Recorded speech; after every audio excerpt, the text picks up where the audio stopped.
Yo, what's going on, guys? Happy Sunday, man. Hopefully, you guys are having just a good weekend, man. Got sick a little bit over Friday, Thursday night, carried over to Friday.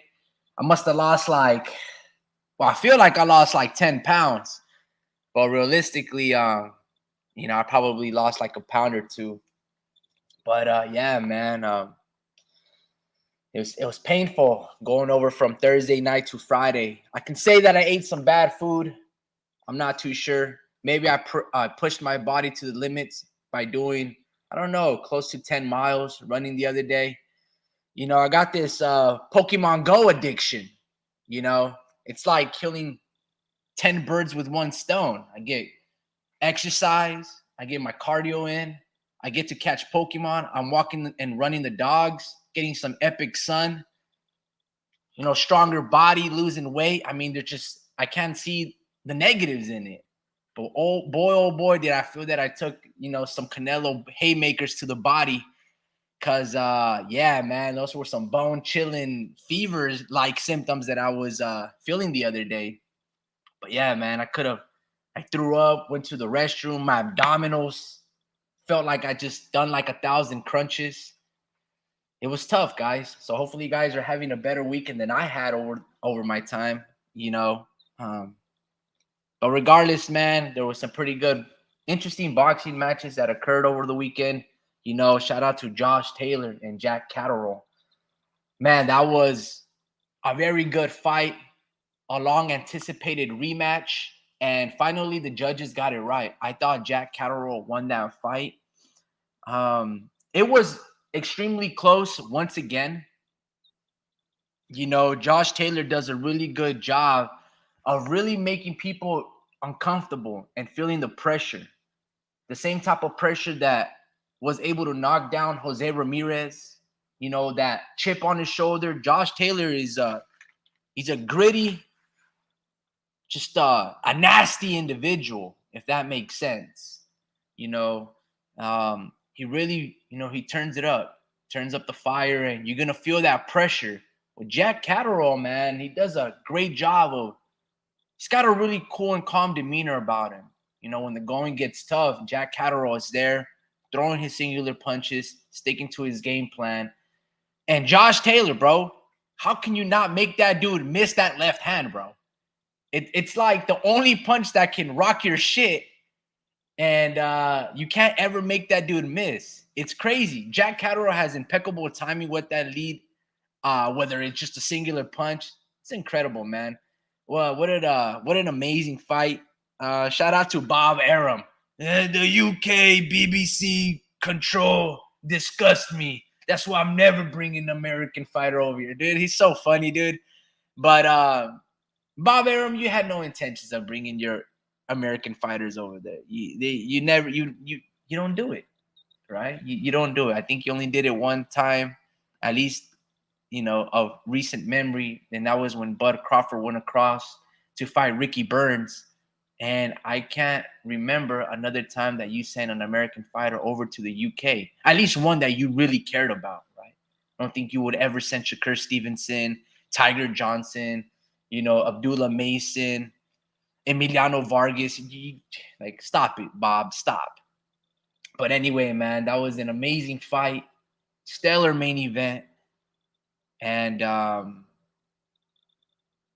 that was fantastic stuff. I know, and Billy fought on ESPN, but when he finally fights a real competitive fighter, then we can talk about Christian and Billy. But until then, it's just a prospect to me. Maybe a contender. I don't know. Look, man, I guess the word of the day is going to be accountability. It's such a beautiful word, accountability. It's been a while. I wouldn't say that I was a history major or a political science major, but I took a lot of courses back in college, and I love those courses. But I've been a little bit removed from politics and talking about it in history, you know. So at the time, at least in recent memory, I just kind of like took a hiatus from it, right? But people always love winners. They love being near the winners. They want to take pictures with winners. It's very rare that people want to take pictures with losers. Very rare. And accountability goes both ways, for the winner and for the loser, right? In a recent memory, the losers in the sport of boxing always have a lot of excuses. Rather than, taking accountability, they always like to point the finger at everybody else, right?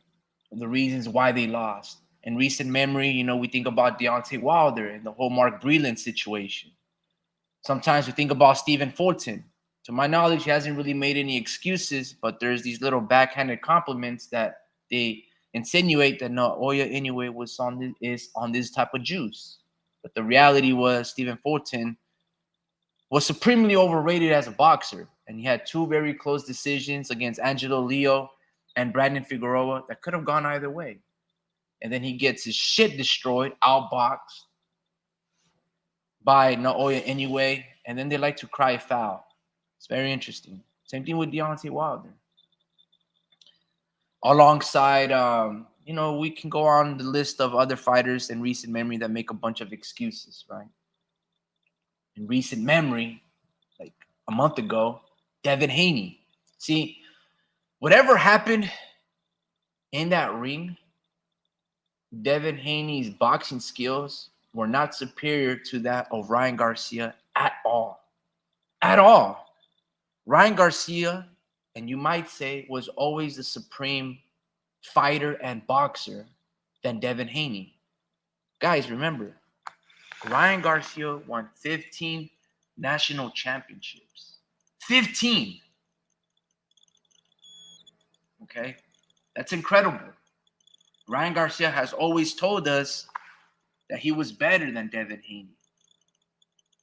We would like to believe that Devin is or was that much superior to Ryan, but we all know and we all knew that when these two gentlemen fight, that it was always going to be a close fight. Because what Devin lacked, Ryan had. And what Ryan lacked, Devin has. Regardless, when these two shared the ring, whatever happened before or after the fight, Ryan was 10 times more superior. I mean, I don't know how many times he knocked down Devin Haney. I think they only counted it for 3, but there must have been like 6 to 7 knockdowns, right? And Harvey Dock made sure to keep this fight close because he was probably in disbelief as well. One of the things about Bill and Devin Haney is that they're very knowledgeable about the sport of boxing, much like Floyd Mayweather would assign, what's that referee, Kenny Bayless. The Haneys love Harvey Dock. It's not by accident. Everything has intent. And Ryan, in that square circle, he was able to succumb all of those X factors and got the job done. For that, Ryan deserves a lot of credit because he's still extremely flawed. He still has to work on a lot of things like his defense. You can't turn your back.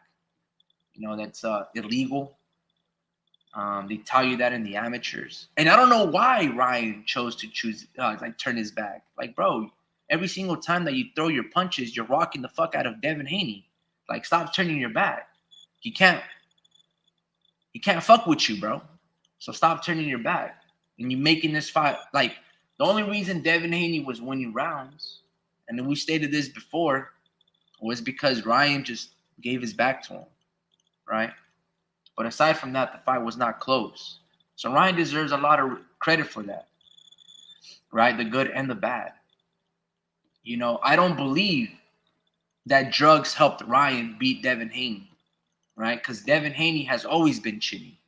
Right? This is the second time that he's lost to a white boy. Ryan Garcia and Lomachenko, right? And Bill Haney said that he was going to have his son, I don't know if he used the word catch a body, but, they basically were saying if he dies, he dies. And Ryan, he was close to disembowling right? Devin Haney. But anyway, man, American excellence. Maybe that's what it looks like with Ryan Garcia. Everybody loves a winner, man. Everybody loves a winner. But everybody, like the losers and the winners, you have to take accountability, right? I recently watched a fantastic movie acted by Zac Efron. It was called The Iron Claw. It was about the Von Erich families. Um, there's like 3 wrestlers. I'm not too sure if it was. I know the movie took place in Texas, and I know that their league that they established was based out of Texas, but they might have fought at the same time in the NWA. And that movie is basically, I'm not gonna try to ruin it, but there's essentially like 4 or 5 brothers, 4 of them, but the film only just, pays attention to 3 of them. And basically the family is cursed, or so they think. And they're a fantastic, athletic, strong, gritty, and they have an amazing work ethic, this family, instilled by their father. And in that particular film, again, I'm not trying to give you guys spoilers because you guys have to watch it. It's called The Iron Claw. It's a fantastic wrestling movie, right? You can almost imagine a guy like Logan Paul would have done an excellent job, probably a better job than Zac Efron. But regardless, Zac Efron was impeccable in this film. The storytelling, the cinema, the camera angles, the acting, the dialogue. It was very reminiscent to me of Mickey Rourke and the movie called The Wrestler. I think Darren Aronofsky filmed that film. Regardless, it was an American film, an American story, I should say, and it's fantastic. You guys got to check it out. The reason I bring that up is because in that film, a lot of people, especially the father, he failed to take accountability for what his sons were going through. It's funny. It'd be hilarious if I was going on the live and my mic wasn't working. Nah, man. But the father failed to take accountability for again, I'm not trying to give away spoilers, but a lot of stuff, bad circumstances were happening to his children. Now they're adults at the time, but he was kind of blinded, and he was I felt like he was a good philosopher in the film. They didn't really expound on the part that he probably pushed his sons to the limit and always kept pushing and pushing. I don't think they really went in too deep on that particular film, but his father was a great philosopher. The way he goes about inspiring his children, it's very eloquent and very precise with his words. It's fantastic. Even in a situation of turmoil that the family is facing, he still managed to make it poetic and inspire his kids. So I don't think he ever really did anything wrong in that particular film, but there was 2 or 3 instances where he did, and he could have, saved his family. That's as far as I'm going to go into that particular film. But regardless, I think the brothers were very successful. I'm going to say that the father was very successful, but he failed and see, I'm trying to talk around it, without giving good spoilers, but he failed in very large aspects, right? In terms of protecting your family. That's all I'm going to say. But with winning, you got to take accountability of how you go about partying afterwards, right? Or what it is that you took into your body that's going to manipulate the results or tarnish your victory. And Ryan failed to take accountability for his success, right? Instead of just being, look, guys, I've never cheated in my life. I never cheated as a kid. I don't need to cheat to beat the pillow-fisted and Devin Haney. The results are going to be what the results are going to show. I'm not a scientist, but one of the things that I'm not going to do, I'm going to wait for the B sample. But one of the things that I'm not going to do is I'm not going to cast aspersions to other people, to other entities, to other agencies just to save my butt, right? That's what Ryan should have done. He should have been like, look, guys, we're trying to get this fixed. I believe it was a contaminated sample. I've never cheated in my life. I will never cheat one of my childhood friends in Devin Haney. Again, I'm very considerate and compassionate. You saw as I was beating his ass to a pulse in that fight, I was telling his father to stop him, stop the fight. So I'm not here to try to kill my friend. I don't need to cheat to beat Devin Haney. I beat him in the past. That's what he should have said. But instead, he started blaming reptilians, the lizard people. He started to say that they were coming after him because, he was shadow boxing and shook hands and took pictures with Donald Trump. He was trying to blame, the ayahuasca pills that he took. He tried to say that Victor Conte and Vado were corrupt. He tried to blame the whole system because he outsmarted the fox, so to speak.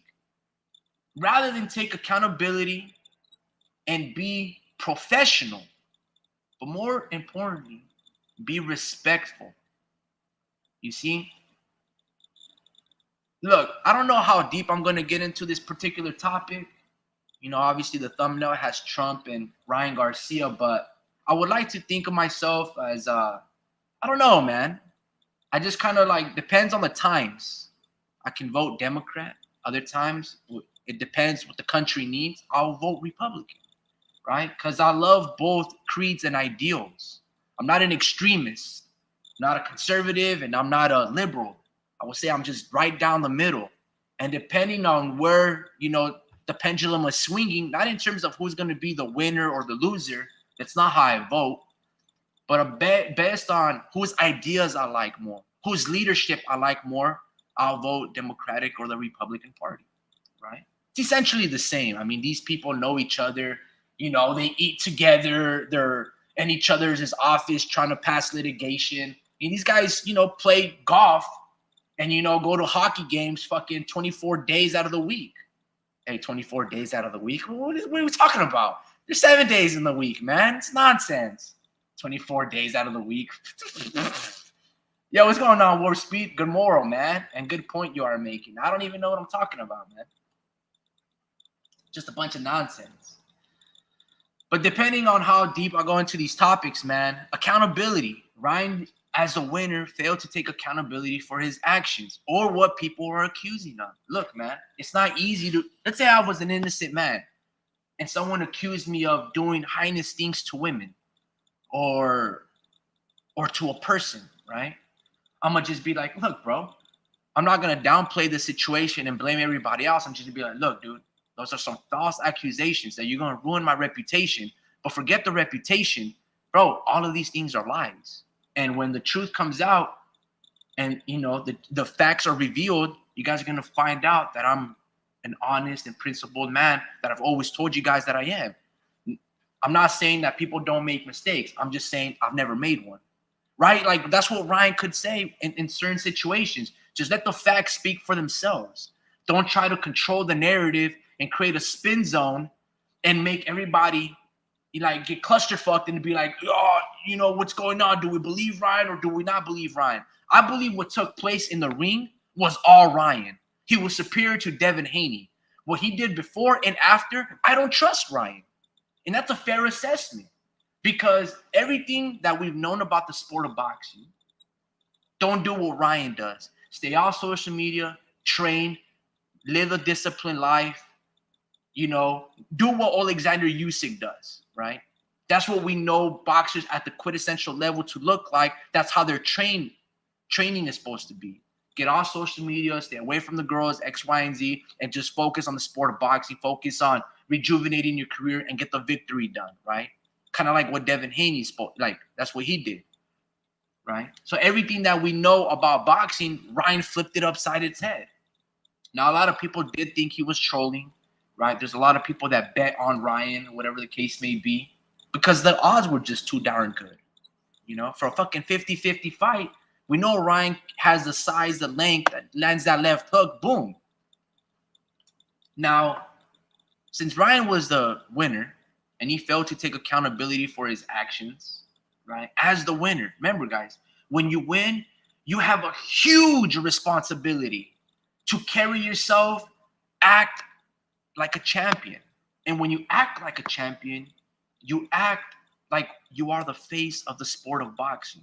That comes with professionalism, that comes with respect and responsibility. All that can be surmised by one word: accountability. Take accountability for everything that you do before, during the ring, and after the fight. If you just had a great, momentous, glamorous party, a moment, the epitome of your career, don't just squander it like Andy Ruiz. Give back, because that dude AJ is coming after you, right?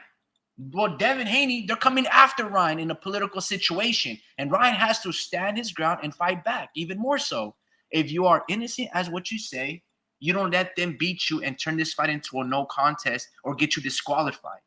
You stand your ground, bud. Anyway, he's giving away BBLs. Look, man. And Devin Haney, bro, you got to take accountability, you and your father, for getting your ass beat. There was only one punch that can destroy you, and you got hit with it in the first fucking opening round, in the first minute of the fight. My guy, all you have to do is take away the left hook of Ryan Garcia. Don't worry about body punches. Ryan is not a prolific body puncher. Yes, he knocked out Luke Campbell with a body shot, right? But he's never been able to replicate that success. He's never knocked anybody else out with the body shot, okay? Just glue your right hand, your forearm, your elbow, right? Put some stickum and just glue it to your cheek, bro. And protect that temple, that whole side of your face. The right side of your face, just glue that hand and don't move it nowhere, bro. Okay? And you couldn't do it. You got your ass destroyed that night. Like, destroyed. Fight wasn't even close. Shit was embarrassing then. There's only one punch that Ryan has. Doesn't throw a lot of jabs. He doesn't throw a lot of right hands. He doesn't throw a lot of uppercuts. He just really throws, like Tank says, that stupid ass left hook that you got, and that's it. It's a one-trick pony. Kind of like Deontay Wilder. All he has is a bum-ass right hand, and if you take it away from him, he looks like shit. These guys have the stupidest footwork. They have dumbass defense. You know what I'm saying? All they got is a left hook. Shame on you, Devin. And shame on you, Bill. You guys got fucking outplayed, bro. Like, Ryan did everything against what you guys were doing, chugging beers and lifting weights, you know, with the Savannah Bonds, you know, jumping on them. And you got pieced apart, bro. You got pieced apart. So take accountability for that loss. You see? Oscar De La Hoya, he beat the shit out of Fernando Vargas when Fernando Vargas was on the juice. Shane Mosley, back in 2003, won a split decision against Oscar De La Hoya while he was on the juice, right? Designer Drugs by Victor Conte or something like that. Look, man, you just weren't that guy, Devin. You just weren't that guy. We talked about this in the past. Devin has always fought or has advantages, not just in size and height and arm length, but youth. He fights a lot of older fighters. Jorge Linares, Jojo Diaz, who should be fighting at 126 pounds, but for some reason he thinks he's good at 135 or 140. Regardless of the take, man, you know, Devin has done a really good job of making legacy for himself, making history. You know, he still takes on these tough challenges, and that's really commendable. But take accountability for what happened in that ring, because your IQ, your defense, your game plan, it did not work against Ryan Garcia. And you have to own that. What happened in the ring was not a result of Ryan being juiced to the gills. What happened in the ring was a result of your ineptitude, your lack of concentration. Bro, I think it was in the 7th round that you dropped your hands and Ryan hit you with a jab and a left hook. Like, how stupid can you be, bro? Like you're a dumbass for that. You guys get what I'm saying? Like Floyd Mayweather will never slip up like that. To this day, Shakur Stevenson will never slip up to that. To this day, neither has Tank Davis. And you're supposed to be much more, yeah, I'm flabbergasted. What? Look, man. Hey, you guys on, bro? I sent you guys a link, man. Hey, no, it's crazy.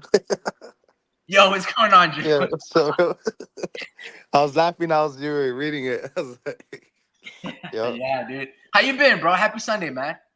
happy Sunday, man." It feels like a Saturday though, cause I'm off tomorrow. You off tomorrow? Nah, actually, I'm working today. I'm more, Oh, you're working right now. yes, sir, yes, sir. Gotcha. For But sure. let me just go on for a little bit, and then we can just talk about everything that's Yeah. going on in the world. So, all Good. right, guys. So Ryan took a so. All right, I'm gonna just deviate a little bit. So Ryan took a picture with Donald Trump, right? And Ryan would use that excuse that they're coming after me because people saw me with Donald Trump, right? All right, listen, guys. Everybody loves a winner. Everybody loves Donald Trump. Ryan Garcia. Everybody loves winners, man. Bill Belichick, and I don't know if he's the one that said it, but if you're not cheating, you're not trying to win, right? These guys are known for Deflategate, Ballgate, Spygate. Man, they changed the Tuck rule for Tom Brady. Damn near 4 Super Bowls. Shouldn't even count for them. But yet these guys that cheat and rock the red, white, and blue, they tell us and ingrain to us, and they rewrite history, right? Much like American history books that are taught through us through K through 12, right? Because the winners are the ones that get to rewrite history, and they're the ones that tell it to us. It's crazy, man. It's crazy. Look, man, for the word of the truth, Ryan Garcia is not even a champion. Ryan Garcia doesn't care to be a champion. Ryan Garcia doesn't play by the rules, right? I don't know about you guys, man, but that doesn't sound like a winner to me. He's partying like a winner. He's trying to rewrite history because he won. But guess what, man? It's not what a winner looks like. Donald Trump. All right, bro. You a winner, bro. You actually won the presidential campaign in the race. You were actually, I don't know, the 49th president. Nah, 49 is sacred to me because, He already that's the won. San Francisco 49ers, man. Probably the 44th, 45th, 46th president. I don't even know. I don't really care. But you also got impeached, right? For as smart of a business owner that you were, or supposedly that you are, you downplayed, the jab, right? The C-19. I don't know if I can say that word, but the country closed. You downplayed it, bro. You guys can look up the whole timeline right here. Look at all these guys' quotes. Look at all these guys' quotes. Damn, yeah, they're Right? ready to go. Man, you guys can look up all these quotes. And you Oh, downplayed it. yeah. You didn't care. And all of those mom and pop businesses, right, that you so tried to revere and pander to, they all lost damn near all their shops. And like we always know, the mega businesses of the world, the Targets, they boomed during these times, man. But the mom and pop shops, they had to close. You downplayed it. You downplayed it. And the whole nation closed under you, right? Let alone the civil war that you were causing. Sure, you weren't involved in any wars with Russia, North Korea, and all of these people. Cool, bro. Congratulations. But guess what? You caused civil war. They stormed the Capitol, bro. This was all under the Orange Man, the man that sponsors Fanta soda, bro. This happened to you, bro. All under your watch. For a lot of good things that you did, you didn't do shit. Look, man, I voted for you, bro. Hey, yo, how you been, bro? How you been, man? How Yeah. you been? Good, man. Like honestly, man. Like I'm not gonna vote. I'm not gonna vote. Um, Why it not, just man? I just feel like my vote wasn't important. You know what I mean? Like it wasn't like. I mean, I'm not even sure if I should even say who I voted for last time. It's just I just felt like it didn't pay off, you know, like I just felt like I just happened to vote in the worst fucking economic time in our country's history, you know, like besides like the Great Depression, you know. I'm just like, man, I'm gonna just see how things fall and see they know what's best for us as a whole, you know. I feel like, you know, and I just feel like yeah, I can dive into other shit too, but Yeah. yeah, I just feel like I'm not even gonna vote, man. I just want to see Let me how tell you things something. are. Yeah. Let me tell you something. And this is why you should vote, right? I'm gonna put it to you like this. Do you own a gun? No. Okay. Oh, okay. Shit. That's a good thing, I suppose. You know what I mean? But Yeah, I can't. fine. Let me go to a different point. Let me see. This is why you should vote, bro. Okay. And let me bring it down to a lot of And see things. you and see eh, it just depends on my position, right? Like I don't own a gun, and it's like people who do own guns feel like they should be voting for Trump, you know, like it just depends who you are as a person, you know. No, because check this out. When people assume a vote, right, you have a responsibility as an American to not only educate yourself of what the world is changing around us, but besides that, like that is huge right there. I want to emphasize the world is changing around us. And because people don't vote, right, we're always the ones to complain. So, yes, for example, as an individual, it feels like we don't have a lot of power. I agree. As an individual, my vote don't mean nothing. It's just one vote of, I don't know, not even half the population that votes. Let's just say 100 million people vote. Let's just say. So that's a grain of salt, a little grain of sand in the whole beach. That don't really mean nothing. But as a collective, you are very powerful. All right. So let's say you make $100,000 a year, right? Now you might think to yourself like, damn, that's actually quite a good amount of money. That's not bad, dude. It's really good, right? Making six figures, it's pretty good, right? And let's say I make $50,000. Right? It's not a lot, you know. But let's say in my household there's five people living there, and we're all five adults. And let's say we all make $50,000. Well, between that collective, we just made $250,000 in 4 years. Let's just say, we're just rounding purposes here. We just made in 4 years $1 million together. Between those four or five people making $1 million in 4 years, that we would consider that success, right? We'd be like, man, you guys are actually doing pretty good, right? So Hmm. you'd be like, where are you going with this, Rick? So if those five people, let's say there's five brothers, and they're all making $50,000, that's $250,000 in a year. In 4 years, they're gonna make $1 million. Those five brothers, they can buy probably two properties, right? And then they can circulate that cash flow. They can invest. So as an individual, if I'm making $50,000, I'm broke. Damn, in this economy, I'm not gonna get nothing done, right? But as those five Hmm. individuals, if they put their mind and they set their mind to the right goals, they can establish and break generational curses, right? All it takes is that one person, though, right? So, for example, you and voting, right? You might be like, well, my vote doesn't count. My vote doesn't mean anything, right? But if you look at yourself as a collective, and the rest of the world looks at themselves as a collective, then we can all aspire to do great things if we stop dividing ourselves, right? Because when we divide and we conquer, right, we don't really get shit done. We get stuff done at not even a half-assed effort. So whatever half-assed effort looks like, just dumb it down by another 25%, and that's where divide and conquer tactics looks like. We're not gonna move nowhere. That needle is stagnant.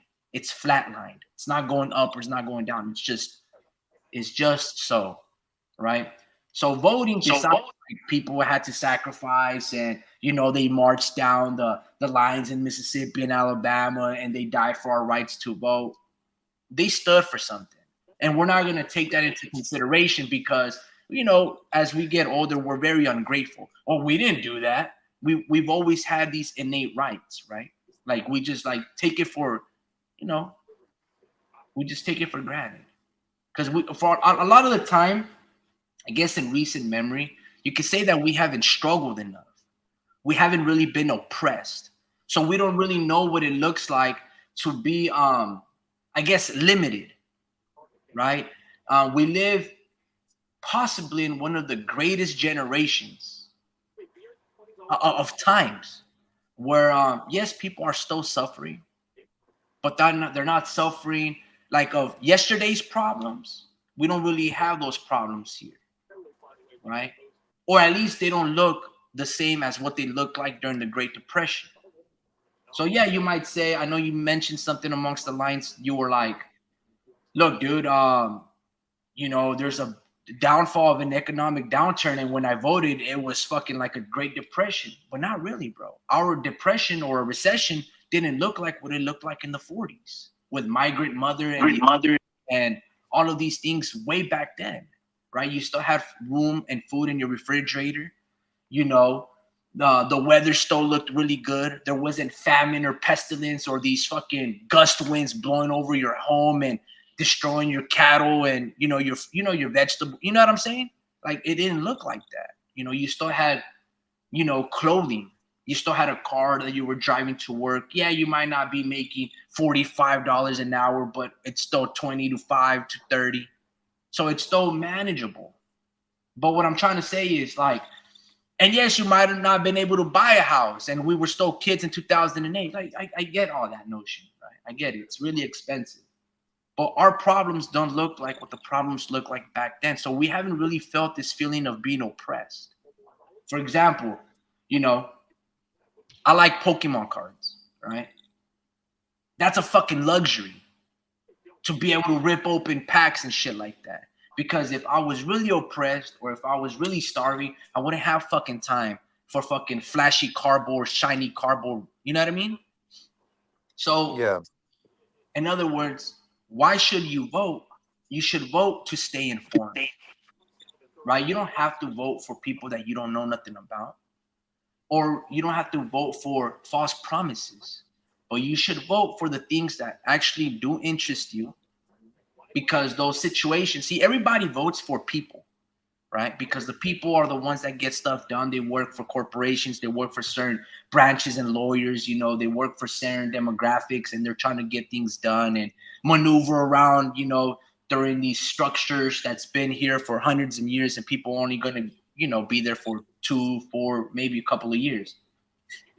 But what you should vote for is of the policies, right? Because those words, right, are what's going to affect the taxpayer, us, right? The middle class, or the rich, or the poor, or whatever the case may be. So you should vote to stay informed. And even if you're not going to vote, just go over there and read that stuff. Because every single time, like for example, artificial intelligence, right? I don't know about you, bro, but that's a scary fucking word. The thing's so scary, bro. In a couple of years, if not already, jobs gone, right? A lot of people like to blame inflation. Oh, look at all these jobs, they're going away, bro. But the reality is big tech, right? Big tech, as good as or bad as it is, for example, like Amazon, it's pretty fucking genius. But these stores can't compete with Amazon. Because Amazon, they don't really have stores. They just have warehouses. So you can go to Best Buy, a TV costs you $3,000, 80 OLED. And then that same television can be $1,000 cheaper in Amazon. And you're like, damn, bro, why is Best Buy trying to rip me off? You know what I mean? So Yeah. that's just a microcosm of what's happening. These technology are taking over these jobs. And then a lot of people be like, well, you got to get a better job. They'll take over the lawyer jobs too. You see what I'm saying? Yeah. That ChatGPT or whatever that's going on with that information, Bro, you can ask you any legal situation and they'll fucking come out with a prospectus, a portfolio, every single step that you need to take where you don't even have to pay for a lawyer consultation anymore. Yeah. Yeah, So, no, it's I think I see man, I can see things from different perspectives, you know. absolutely, It go got for it, it. it because you can go political and then you can get like almost kind of like conspiracy a little bit, but it's kind of, we live in a time where the conspiracy theories are kind of coming true, um like in, you know, in real life now, but it's only some of them, you know, like some conspiracies are absolutely fucking stupid, but I think like we're in a gold rush time, bro. Like that's why we're in the interchanging, like we're interchanging right now to different financial like structures and stuff like that. So we live in a different time where people see things being a lot easier, and there's also predictions saying where like all these jobs are going to be wiped out by like AI, but and eventually it's actually going to be optional to work, you know. And they're also saying money's not even going to matter. um it's people, it's just going to be about pride and shit. So um yeah, I see. That's why I can get really deep into it. But Yeah, yeah, yeah, yeah. like politically, like, yeah, I don't even know how I got to this point, but just, yeah, Trump's most likely gonna win this fucking shit, bro, just because of crypto, you know. But Wait, what do you mean that Trump will win because of crypto? because people are trying to, you know, make money on crypto, and like that's the consensus. You know, the consensus is Trump will make everyone money because he's supporting crypto more than Biden is, you know. But I think it's a wave that's gonna come one way or another, and it's gonna be like adopted into the financial like structure and stuff like that, regardless, you Yeah. know. But yeah, go ahead. I don't even know what to Yeah, pick no, off your brain. it's very interesting. See, a lot of people have this notion that you're gonna earn with Donald Trump, and I just gotta ask is like when he was president, right? Was the economy that great? Like the totality of his 4 years, was it that great? Like, did he do a lot of great idealistic, jobs and education? And, people were like, fuck yeah, let's go, dude. I just fucking got a job increase, promotional job. I established my own LLC. Like, bro, no. During his third, going on to his fourth year, dude, the country shut down. Yeah, The country yeah, shut down on his watch. yeah, All those shit piled mines, up. he is responsible, right? And now War Speed might come on here and tell us, well, it's a conspiracy, man. The people had it out for Trump. They leaked out all this information and conspired so they can impeach him. Listen, bro, listen. Hold on. Hold the fort, man. Hold that. Now, look, man. Listen. I'm not trying to laugh, man, during this subject matter, and I'm not trying to be facetious. We lost beautiful family members because of the jab, you know, and so I feel very conflicted, and I feel very angered that he allowed that to happen, because in less than a year or so, right, when the country was shut down, I don't know if it was 2021 or 2022, but almost instantly it felt like the old man that forgets his lines, Biden, he had the vaccine and the country opened. Now maybe you can say like, nah, they let that, but Trump knew about this stuff that was going on in China. And again, if I just show you guys the timeline and these quotes, you have to be calm. This is March 6, 2020. It'll go away. Right? I don't need to have the numbers though because of one ship that wasn't our fault. No, I'm not concerned at all. Right? All of these things should stay calm. It would all go away. The WHO, you know, I'm gonna not read all of the words because supposedly, I don't know, YouTube don't like these topics and they just shut down the video. But due to its alarming spread and severity, right? March 11th, it goes away. It's going away. We want it to go away. Very, very few deaths. The vast majority of Americans, the risk is very low, very low. All I'm gonna say is this: when this occurred, and the nation closed down, and we had this document that stated that you go to work because you were an essential worker. I don't know if you guys remember that little paper. But and everybody had to wear all these masks. There was a lot of people that were going to hospitals, and there was a lot of people behind the closed curtains that you couldn't even visit your loved one because of how contagious it was. A lot of people lost their lives. That happened. That is true, right? This occurred and occurred under his watch. And they told him to close down the country. He did not want to listen, right? The country would soon then close, and a lot of people lost their businesses. A lot of people to this day have continued to lose their business, right? And they had to file for bankruptcy. For many years that they worked for to build something for their family, their legacy, what you said, Drew, and pride, Trump took all that away from us, bro. He literally did. He reinvigorated, his way, the white way, and that's fine. I ain't tripping. You can feel the way that you can feel to have a sense of pride about your skin color, about your race, your genetics, whatever the fuck you want to talk about. It's all good. I ain't tripping. But when it comes down to affecting business, he's a stupid ass businessman. That's why they're really gunning after him. So I hope the orange man don't win, because he's incompetent. He's disrespectful. He's not professional. And he's 20, 30 years younger than old boy that forgets his lines, Joe Cool, that falls off bikes. But at least he's doing better. And he keeps it professional, and he's doing his best. You get what I'm saying? And I'd rather have somebody like that, because whether people like youthful people or not, I believe in this world we have a lot of room and a lot of wisdom that we can learn, and our elders can teach us. Right? When we talk about the inconsistencies of being an American, right? Inconsistencies. Yes, everybody loves a winner. I get it. Everybody wants to link and associate themselves with a winner. Right? I get it. Right? Trump overall is a winner. Like, dude is, he's fucking successful. Ryan Garcia, they're extremely successful. But I just gotta show people and hold them to the same standard as everybody else.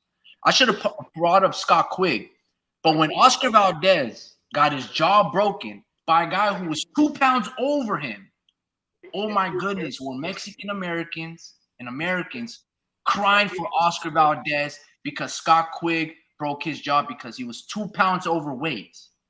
But flip it upside the table, and they put Ryan on this pedestal and essentially say that he's the greatest boxer in modern time. What the fuck are we talking about? When Oscar Valdez failed the drug test, bro, and he fought in Arizona, the fight still went on. He never absolved himself from the tea that he was taking. He lost the fight against Robson Conceição, and people booed Robson Conceição because he, I don't know, for the last round or two, he started to run or just box. They booed Robson Conceição, and he fucking destroyed Oscar Valdez. I think Oscar Valdez only won 3 rounds, bro. And they booed Robson Conceição, and they favored Oscar Valdez. Bro, these are disgusting people. Everybody wants to, the Epstein list. Everybody talks about all of these rich people that were on that list. Yet Donald Trump was probably on that list, and he was Epstein and Maxine Gladwell's best friends. They're known to take pictures in one another, and they're good people when I met them. But they don't let's say Tom Hanks is on that list. I don't know. This is all allegedly. I'm just talking off the hip. If Tom Hanks is on that list and Trump is on that list. Dude, they shit all over Tom Hanks, but they give old boy a pass. This is, bro, what happened to being consistent? Accountability, folks. Accountability. Be professional. Be accountable for your actions, your victories, and your losses, right? Don't make any excuses for your victories or your losses. Now, you might say, oh, how can you make excuses for your victories? Bro, everybody knows what took place, right? You don't need to write a fucking, Tom Sawyer novel and just be like, oh, dude, I'm the greatest thing in the world and this is how I did it. Everybody knows what took place, man. Look, man, accountability ways. Yo, Drew, you got an echo on me, bro? What's going on, bro? What happened? Nah. But Is yeah, it man, me? I just feel like that's what it really comes down to, bro. Look, this is very unstructured. It's all over the place. We'll probably get government shut down right now, but I know it's tough, man, talking about politics because it does, like, the older you get, the kind of you kind of see how it affects everything, right? Like you see, absolutely. like it kind of does trickle down to everything. It didn't make sense when we were kids. We were like, fuck all that. That has nothing to do with anything that we have to do in life. But in reality, it affects a lot of shit. Sometimes it just fucks with our ways of making money, because we're all trying to make it out, we're all just trying to, literally, we're all trying to stop working, like that's ideal, but some people like working, I think there's some of my parents that just love to fucking work and they're not gonna stop working. But yeah, man, I'm not, I can I'm not too good at politics, man, and I see it because it's like I can I can get I can go so many ways with this, man. I can go so Yeah. many ways. But go ahead, There's I'm gonna never let one you. right answer. You know what I'm saying? There's never one right Yeah. answer.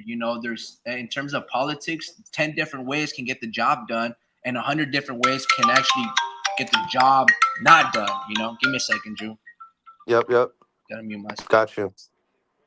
Yeah, man. But yeah, man. I was watching these fights yesterday. I'm not sure if you talked about them yesterday, or I mean earlier today, but I was watching them, um, and I won like what, like 486 bucks, the little parlay.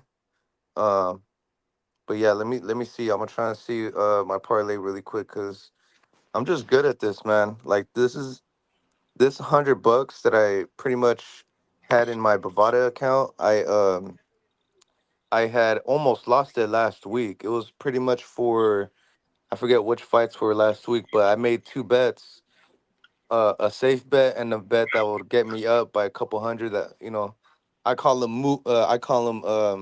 needle movers because like they do a lot to my bank account. Like I like making bets that make me over like 700 bucks or 600, a couple hundred at the least, and those are the type of bets that I've been gone, and this money that I got, I've had in my account. I've had it for like 2 3 weeks, and I was juggling between $50 and $100 in there, and then I finally uh hit a parlay, and pretty much all the favorites, every single favorite outcome from almost every fight happened, They lost, and huh? no, they all happened. Oh, really? All the Like Joe yes. Cordina and all those dudes? No. That was the week prior, I think. Oh, that Oh, might have been a Friday fight, but I was talking about Saturday's fights, and wait, wasn't all it the last week that Tyson Fury and Usyk, they threw it down? oh yeah. Okay, it was that fight. So I had made some bets last week. I put 100 in. I made two parlays, Yeah. uh, and I actually had a safe parlay that was giving me the $100 back, and actually got like 120. So I put the 100 this week, and I won. I won pretty much all the favorite outcomes. It was easy money this week, bro. Like it was such an. I wish I would have put more, but it was such an easy bet to make. I made it on. I made this bet on Thursday, and so I that's how confident I was. But Catterall by decision was favored. He almost, I feel like, almost got the knockout, Yeah, and I had and then money on the Chris, knockout, yeah, but dude, and it happened. yeah, yeah, I know. I was like looking into it. I was like, nah, I don't think that can happen. But I was definitely unaware of Catterall's like momentum that he had, and Yeah, coming into this fight, I was unaware because I messaged you guys, and I'm thinking, oh, what do you guys got? I'm thinking Taylor, right? Like no brainer. And you guys are like, or you're like, no, it's Catterall, and I'm like, am I missing something? And then even my betting group was like, it's Catterall, man. Like the trip and it's Catterall. Josh Taylor's on the downfall, and I'm like, damn, what am I missing? yeah. So Well, I'll say so this, man. I yeah, don't think Josh Taylor's on the downfall. It's just, oh, to your point though, I just wanted Jack to throw more punches. If he throws more, if he lets his hands go, bro, he's knocking him yeah. out. But keep Oh going, yeah. dude. It's fucking Yeah, no, annoying. he would have gone the knockout if he would have let his hands go more. But he was playing it safe. He was playing it safe Yeah, because he was getting clipped a couple times too. So yeah, that's a fight that I can see for a third time in the next year, like in the future. Like yeah. that's a little countryman, like a European rivalry they got going on. Oh yeah. So yeah, no, I was watching. I was like, damn, okay, this is most likely. I once it hit like the 10th round, I was like, this is going the distance. I got Yeah, this. that's I got their this in the bank. Barrera versus Morales over there, you know? Yeah, That's dude, their and yeah, version over of it. there, the Hopefully it happens at welterweight because I feel like Josh, you know, uh, Josh is a big guy and he's getting a little older, and I just feel like you got to move up, bro. Like, yeah, you know, and in general, bro, like in general, I feel like those lighter weights, like the 140 pound division, 135 pound division, I feel like sometimes if they match each other's power, and no one punches the same as each other, the power comes in different levels, and people like literally, you never have a fight where you have your opponent punching just as hard as you. I feel like it's never that way, but you get like two 140 pounders that kind of don't have that knockout ability. You have these type of fights happening, these really entertaining fights where they're just taking each other's punches, and they're going back and forth. But Taylor was the one that was fucking a little concussed a little bit, and I forget which round it first. was. Which round? No, no, yeah, absolutely. I think it was the 10th round where he was like, Yeah, yeah, yeah. he got hit with some shit. It should have been a knockdown, but it got And like that was like wrestling hold or something, and you and know, I was gonna say, the welterweight middleweight division, they punch too hard, and I feel like it's physics, man. It's physics. If you get punched a certain amount of what pound pressure per inch, whatever they call that shit, yeah, if you like the welterweights produce enough power to really turn you off, let me and ask you that's this: why, yeah. you don't think Josh Taylor could be like a Mario Barrios or your Denny Sugas? Yeah, dude, he just needs power. He just needs power, dude. And I feel like he needs to. If he were to have more power with that aggression, he would definitely hurt Catterall a little more. But yeah, dude, he's a type of some fighters actually improve with power. Some guys don't know how to put on the weight, but some guys like Taylor, um, they get that. They'll be a dangerous fighter. You know. But yeah, it's fun. Some fighters like do improve as they move up. Like Mario Barrios got a lot better as he moved up in weight. But he just does. He doesn't know how to finish off fights. Yeah, Like he doesn't know how to finish it off. He just does it in spurts. And I feel like Josh Taylor, he will break you down. It's just his body's not. I wouldn't like now that you pointed that out. Like I don't feel like he's on the downfall either. He's just not in the right. Maybe maybe he's not in the right division. You know. But a little more power, a little more pop, then he'll get a little more respect out of his opponents. But yeah, no, I was talking about the bets, bro. The yeah, never mind. It was a pretty dead week actually. If I start talking about the fights that I was watching, most yeah. people aren't gonna know their names. Gary Coley, Gary Cully was plus money on the decision, easy I, money I right went there. I went for Pantera. Oh, did you? Yeah. Well, I Nah. did like a $1 bet, and it was to Okay. win 33,000. Damn. Yeah, but I went like Jack Catterall by knockout. I went for Pantera, who was plus 450, just money line. I went for like in Billy first round knockout, and it happened. I went for the Indiana Pacers Damn. that had a 15-point lead, and they fucking lost to the Boston. Oh Uh, yeah. there was Celtics. another ones that were hitting, dude. I went for Dina Thorsten by KO against Sultan, but she won by Mm-hmm. decision. So it was like a lot of plus 450s that like I was like for $1 to win 33,000. I was like, shit, boy, come on, that's the type of Yeah. money I can make right there, boy. But Yeah. Yeah. it No. didn't happen. But hold on. There was a point that you made before you started talking about all your parlays. You said that I just want a job where I can make it and I can retire and no longer work. You said something like that, right? Like, I I don't don't. want I to. yeah. You said something like that. So Yeah. just to Yeah. clarify, and you're talking about like work ethic, how parent or people love to work, and how your parents love to work. But you're more like I want to hit it big and retire. Honestly, I'll also side with your parents. I hope I never stop working. But I just hope that what I'm working is the thing that I love to do. You get what I'm saying? So, like, for example, there's a couple of things that I love to do, but one of the things that I would love to do is I hope like I'm an 80-year-old and I'm still writing stories. You know Mm, what I mean? If I'm mm. writing about sports or making magazines or a comic book or your films or documentaries, I hope that I'm working till I'm 80 years old because I always want to be doing something. I don't just want to be like, sure, vacation, of course, but like, I always want to be working. No. With Well, I mean, I something. always see myself. I always see myself opening up a business. So Absolutely, and it's hopefully still you never work. stop. Yeah, absolutely. Hopefully you're just working with the ideal that dream job that it is, and even if Hmm. it wasn't about like an ideal dream job, I just hope that like I want to be 80 years old and still being able to function to work, whether it's like I don't know anything, bro. Like it'd be pretty cool. I think that Like would fishing. be just anything, bro. Just to, I just don't, and I don't want to be mean or anything, but I just don't want to just be a couch potato. I feel like Yeah. I've done enough of that already. you know, It's as like, who a you being 30 mean year old, I to? feel like You I've done said that you enough.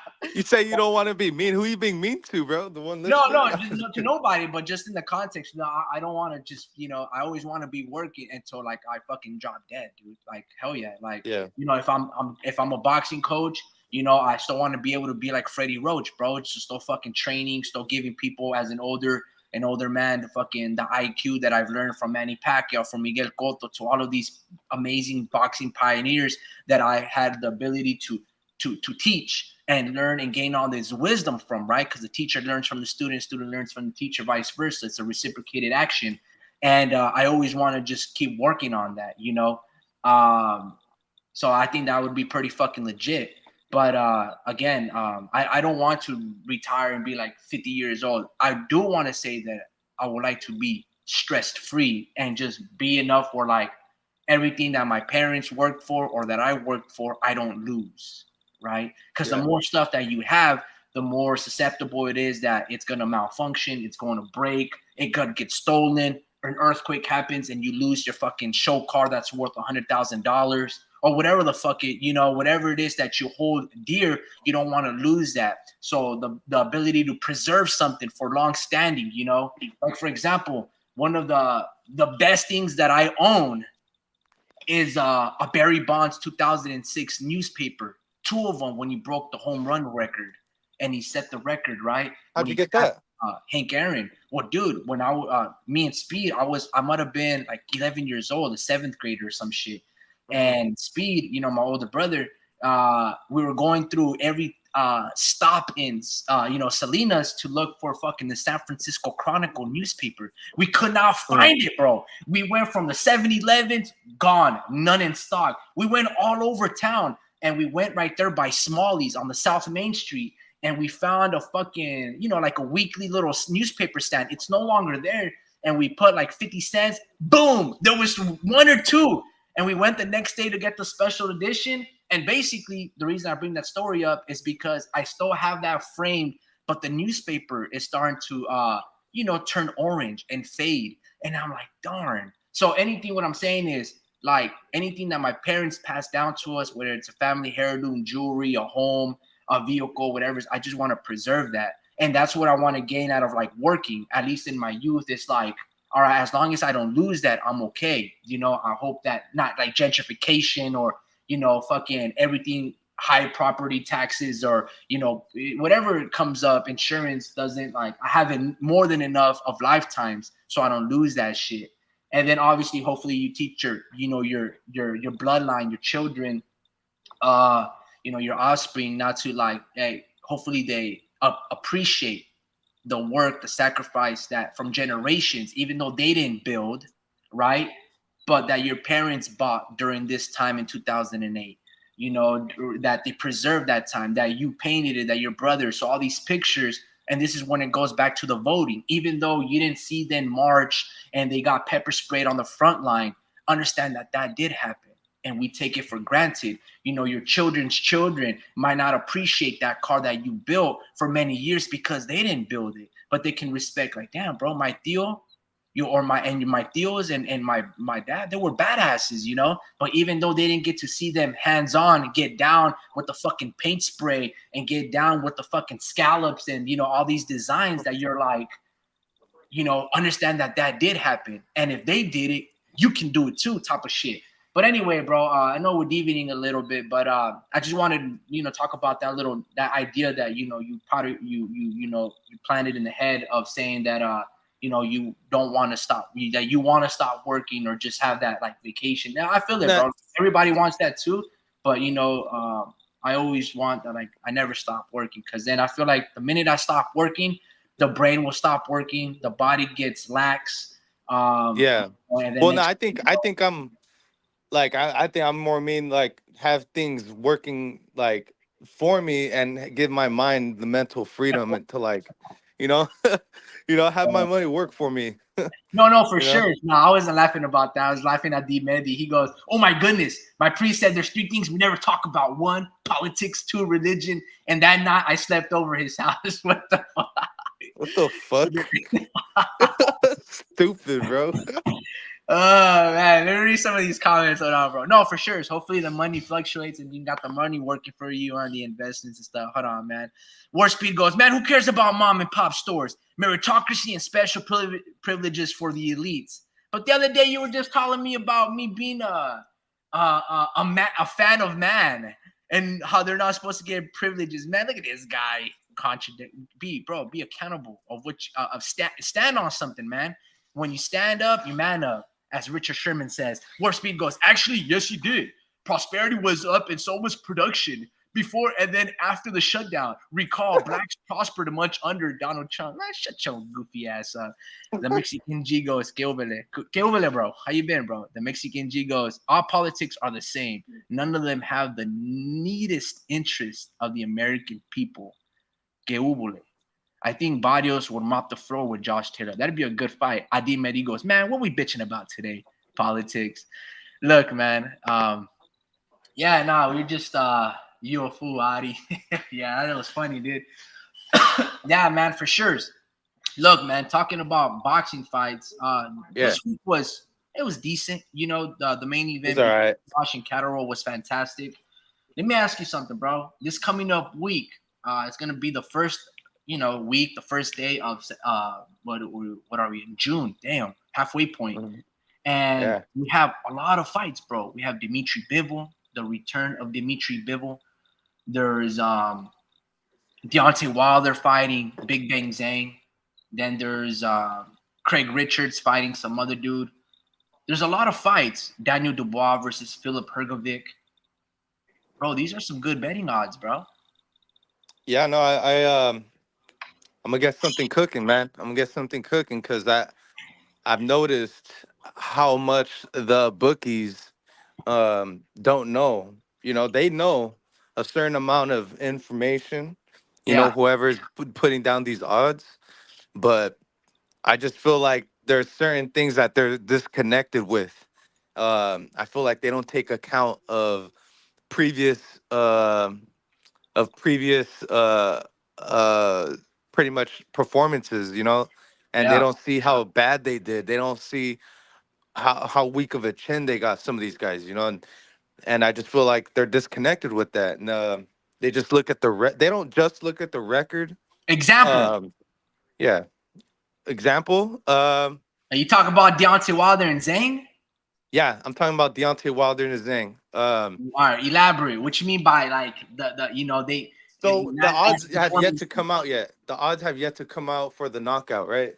Correct. Um, but these odds, bro, you can just put money line on fucking Zhang, and you're still getting a good amount.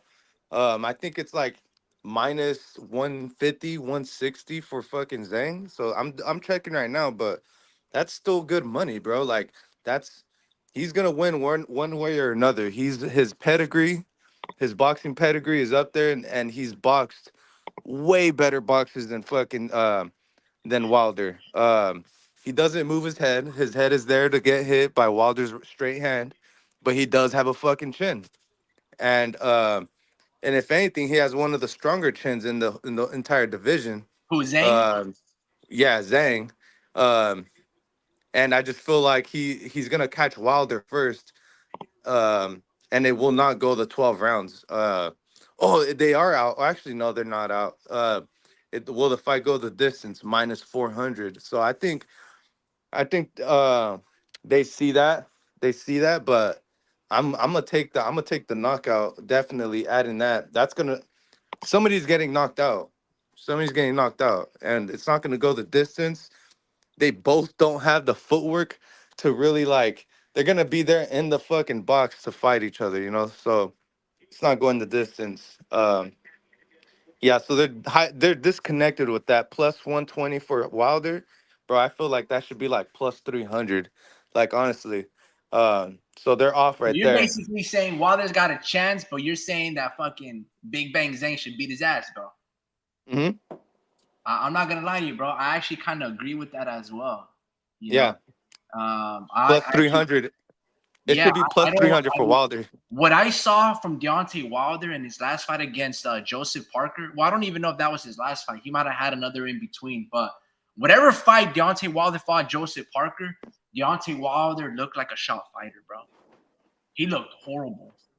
He looked horrible. He looked like a fighter whose confidence and belief in his power was gone. It looked like Hmm. he was extremely humbled, you know. And yes, Zhang is older. Yes, Zhang has a big head, right? Yes, he doesn't move his head a lot, but neither does Deontay Wilder. And Zhang is a big dude, you know. And I think Zhang is capable of. I'm not saying that he's gonna be able to take Wilder's lead right hand. I'm sure that Yeah. maybe both of them will drop, but that's if Hmm. Deontay Wilder comes to fight. You know, Yeah. I also believe that this fight it shouldn't be close based on last performances. Now, of course, this is the heavyweight division, and the Alabama Slammer. You know, Hmm. one big punch from him obviously can change the outcome. This is the heavyweight division. It's the big boy division. You know, but from every single boxing aspect, Zhang lost a close decision. Maybe you can still say beat Joseph Parker, but Deontay Wilder got his ass beat by Joseph Parker. He looked School. horrible, bro. Right? Yeah. Yeah. He might get It knocked kind of. out of this fight too, bro. So I I think like I that's. can't wait to see what the knockout looks like against Zhang. You know, plus 120. I don't feel confident. That's a 1-to-1 ratio for Deontay Wilder. But to like you Yeah. said, you're giving me a minus 155 for Zhang. That should be like a 10-to-1, bro. Zhang should be that Yeah. much favored over Wilder, in my opinion. Yes, they're both Hmm. 40 years of age. Yes, but Zhang is a two-handed bandit. Wilder is just, a one-finger quitter, bro. Like he only has like one hand, and he ain't even throwing it. Like, did he even throw Hmm. it against Joseph Parker, bro? Nah. Nah. He like. G. Wilder has taken more damage as well. Yeah, dude, like his confidence, his chin, the bomb squad mentality, it's not there. And if he does yell it, I don't believe you. Bro, I and don't believe you. Zhang almost knocked out Parker, bro. Yeah, That broke his almost. whole fucking schnoz. Yeah, that almost ended in a knockout. So we can't just say it's gonna happen again. If say Parker and Zane go at it again, it could be a fucking knockout. So like this is one of those things where the bookies are trying to make it look like Zhang is actually like like an okay fighter, but in reality, he should still have that. He should have that knockout on his record, um, from almost beating fucking Joseph Parker. And this is what you get. You get these type of odds. You know, these juicy odds, bro. That's what I like to call it because this is money right here, bro. Like this isn't going the distance. Oh, for sure. Zhang's fucking footwork is actually better than fucking way better than Wilder. Yeah. Wilder doesn't have any footwork.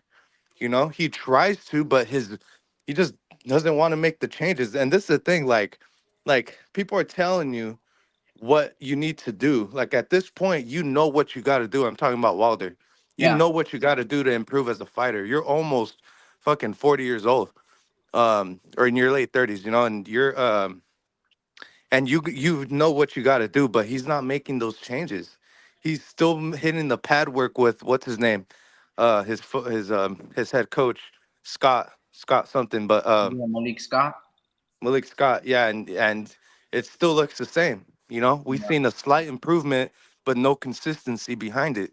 You know, so I just feel like Zhang's footwork is actually a lot better than you think, and I think uh, it's gonna look similar to a Joe Joyce knockout.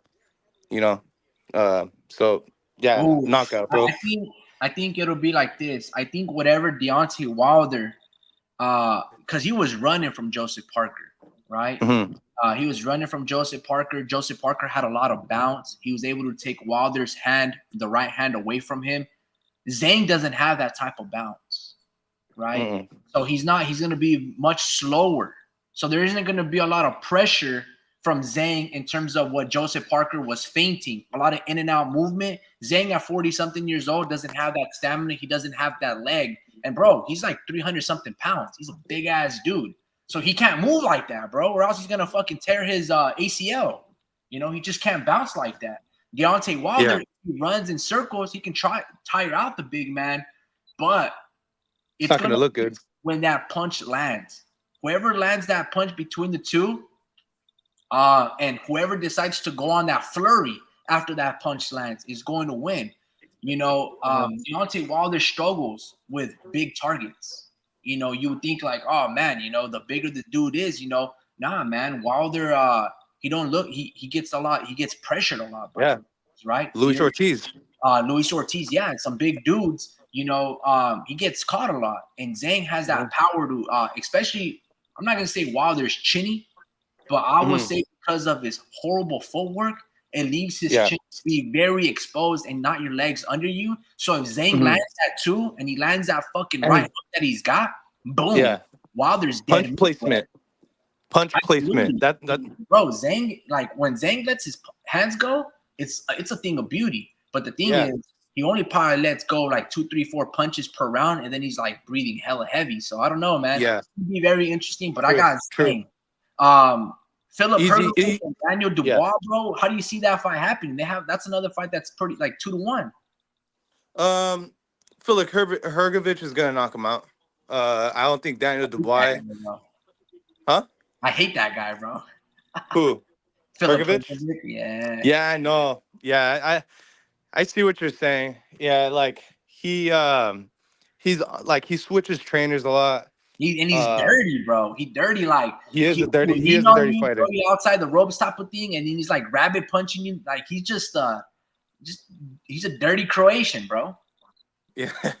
as and honestly, as dirty as he is, as much as we hate him, I think he's still gonna get the knockout. You know, on Daniel Dubois. I seen Yeah, Daniel yeah. Dubois get hurt against. I seen him get hurt against Usyk. Hergovich. You know, I got see power Daniel too. Dubois quit against Usyk, and that's one thing that I didn't like. Is like Daniel, you're doing a good job, bro. Keep being, keep hitting Usyk to the body. You got the size, you got the skill, and I think Daniel Dubois can beat Philip Hergovic. But if we're just talking about meanness, right, and just being gritty or having more dog in you, Philip has more dog than Daniel Dubois. But I think Daniel can beat him, bro. It's not gonna be easy but I just think that Philip Hergovic is not that good, If he were to fight like a guy like Anthony Joshua, Usyk, these dudes will knock him out. And Daniel Dubois is right there, bro. He's just right there. But Daniel Dubois, the temperament, the mentality, he doesn't. I've yet to see him have the temperament to become a champion or to be someone special. He's got the size, he's got the IQ, he's got good punches, but the heart, bro. When the going gets tough, and it will go tough when Philip Hrgovic, because he's a little bit dirty. You know what I mean? He's gonna get you a little off your mindset, off your game plan. I just have to see Philip do what's his name? Daniel Dubois do something dirty, bro. That's why I slide a little bit towards Philip Hrgovic, but I might take on Daniel Dubois, bro. I think he can really upset him. You know what I mean? Yeah, I think he can outbox him. You know, I think he can win the distance. Like I think that should be his game plan. Because he is a little more stiff than he is. Daniel Dubois is I think he's like a cruiserweight, right? So he's coming up. If I'm right, if I'm not right. So Yeah. yeah, he's a little lighter on his feet, so maybe he can play that game and go the distance. That's the only way I can see it. But Hrgovic is gonna catch him, bro. I think Hrgovic is gonna touch that chin, and that's when he gets tested, bro. And once he realizes Hrgovic's power, he's gonna feel some type of way. He's gonna get a little scared, So we'll see how he reacts to it, but knockout, bro. I think knockout early, mid round knockout for Hrgovic. And So remember, let me just put you to remember, Daniel Dubois has only lost 2 times, bro. Okay, and he lost once to the juggernaut Joe Joyce, and that was not an easy fight. Like he was actually doing good against Joe Joyce, but Joe Joyce was able to wear him down and just keep jabbing to Daniel Dubois' face, and Dubois couldn't see, he had his eye, and he just basically quit, But he did really good against Alexander Usyk, and he got beat. smaller guy. Right? Those 2 fights are better than what Philip Hrgovic has fought, bro. I just want you to remember, in terms of competition, we can what's his But name? you just pointed that out. You just pointed something He good has a out. better he has better competition that he's fought. Now Hrgovic, bro, he's only 17 fights in his pro career. And while he does have a couple of undefeated fighters, I don't really know any of them other than Zileng Zhang. Like, I don't know who Dempsey McKean was. I don't know who Emir Amatovic. He was 10-0. Marko Ranajic, 22-0. I don't really know who these dudes were, I do know who Big Bang Zhang was, 24-0, but I thought Zhang beat Philip Hrgovic. But regardless, man, that's going to be a very interesting fight. Before we keep going down the list of this coming up fights, bro, Adi Medi and the Mexican G, bro, these guys are cracking jokes. So these good guys, Adi goes, Adrian Broner trying to make that rent money. And Xander Zayas, he's trying to get recognized in the reggaeton community. Zubriel Matias is ready to absorb 500 punches. Rafael Espinoza, who? Tank Davis. Teofimo Lopez ducking Keyshawn Davis. Bam Bam Rodriguez, Eagles pound for pound king. All the June fights. Those are all the June fights that he's saying. The Mexican G goes, I think Zhang will stop Wilder. I believe so too. Wilder has taken more damage. Deontay Cinnamon stick legs Wilder, Bambi legs Wilder. Deontay reminds me of that pirate from Family Guy. The pirate from Family Guy. Yeah, I don't know. Lane show? I don't even know, bro. On behalf of the community, we do not claim Deontay. We'll trade y'all for Ryan Garcia, bro. Bro, one day this dude's like Croatian. The next day he's from Venezuela and from Thailand. Today he's like community. Did y'all watch the Haney documentary? The Mexican goes, No. Haney made a documentary about what?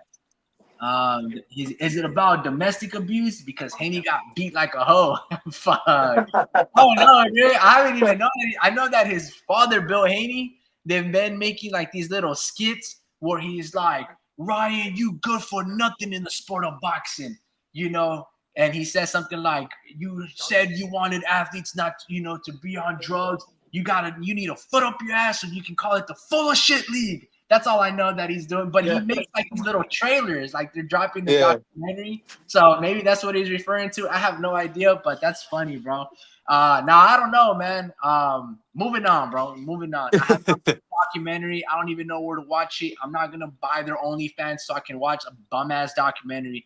If it's on the YouTube channel, I might hop on it. But Raymond Ford versus Nick Ball. What you think, bro? Bro, I think, God, I just got to think of the face real What? quick. You're Hold that on. No, slow, no, no, no. bro? My bad. Nah, nah, nah. I'm tripping. I'm thinking about somebody else right now. Raymond Ford. Raymond Ford. Uh, Goes the distance. I I think think he knocks him Nick. out. Really, I was debating that.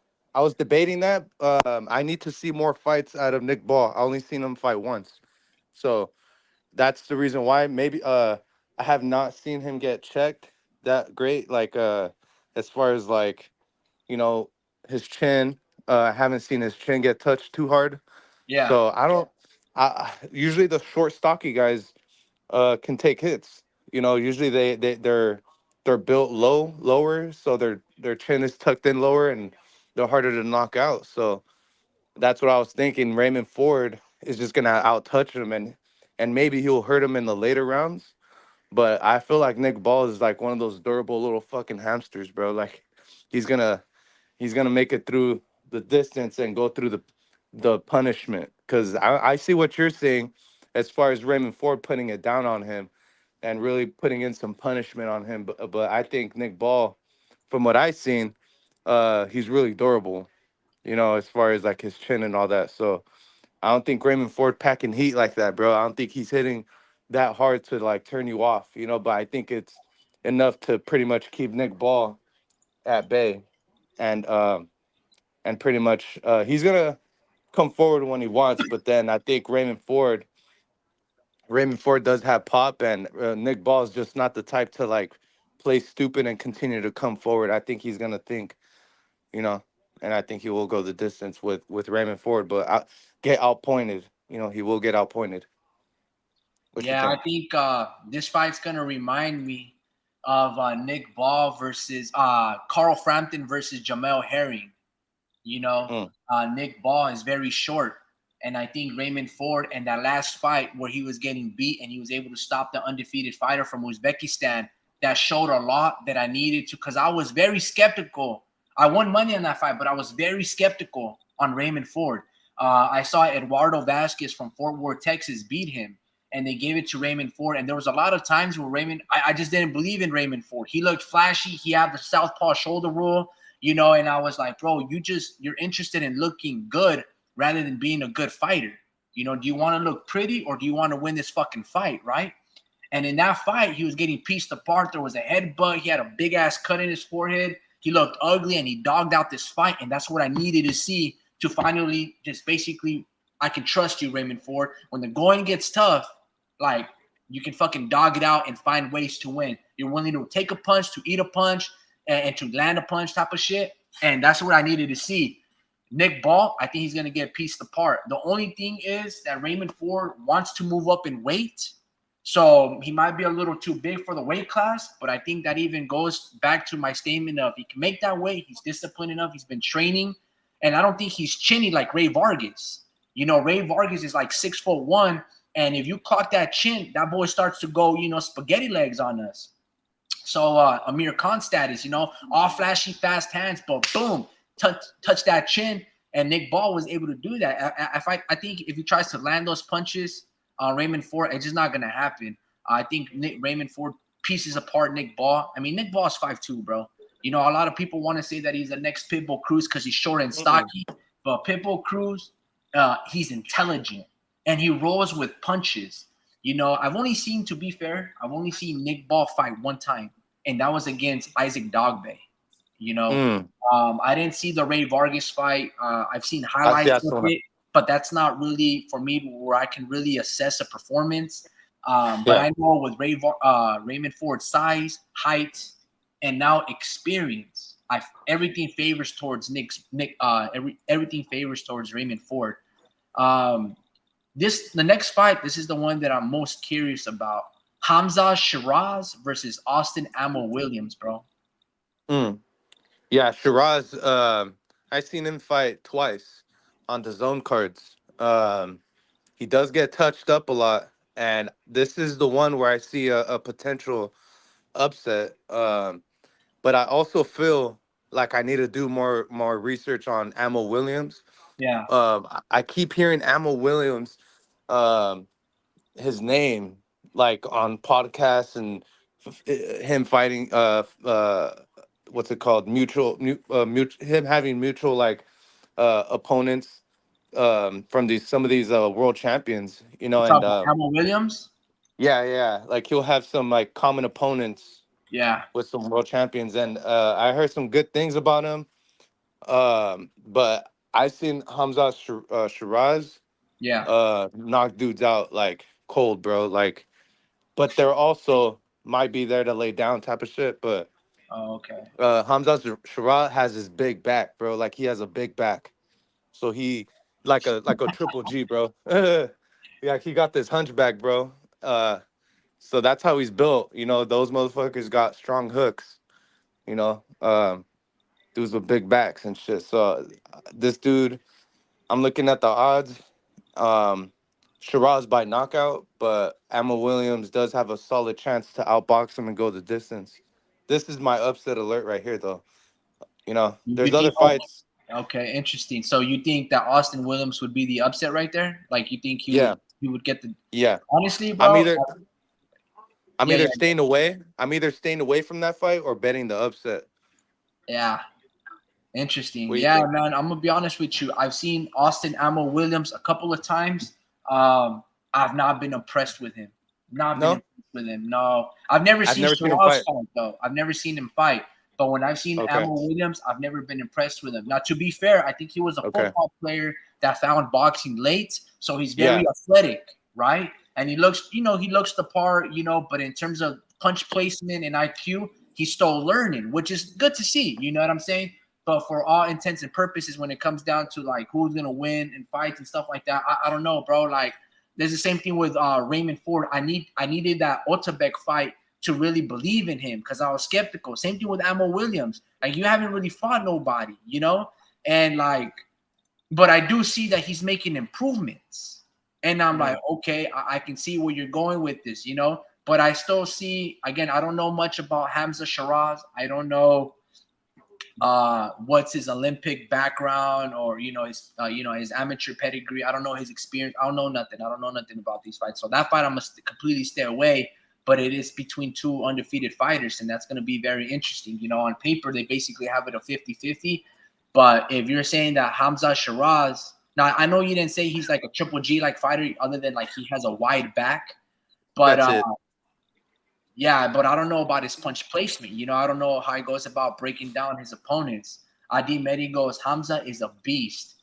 Yeah, man, and I'm gonna be honest with you, bro. Yeah, If he is. you're saying that he's a beast, bro, like, um, I don't know, dude. I can't say that Austin It's Williams is just a beast. I wouldn't call Austin Williams as a beast. I wouldn't say that, man.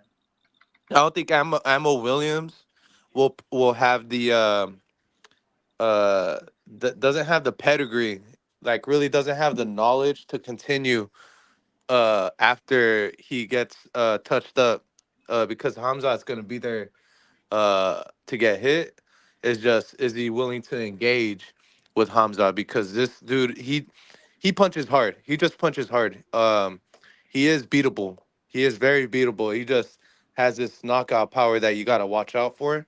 Uh huh. Um, so that's why it's hard to see Hamza. Well, that's the thing. Hamza does have a good solid pedigree. Like he was one of the, like a highly touted amateur, I guess, and Uh, almost made the Olympics.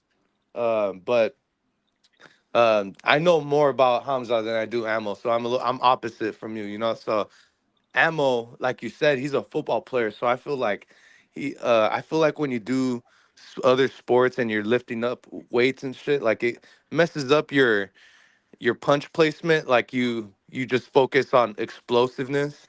You know, I just feel like Hamza has a little he just has more technique, and he knows how to break down fighters. Like he knows how to change it up, and I've seen it. He changes up the way he throws his hooks. Sometimes he'll throw them over. Sometimes he'll throw like a diagonal, like fucking hook, like where it's kind of like coming from it's up like an uppercut, but it's really like a hook at the same time. Like he changes it up like that, and Yeah, I feel like Hamza can get the knockout, but Ammo looks like he got some pop. Like he looks like he has a good jab. yeah. So Well, I yeah, think dude, that's what I'm yeah. going for.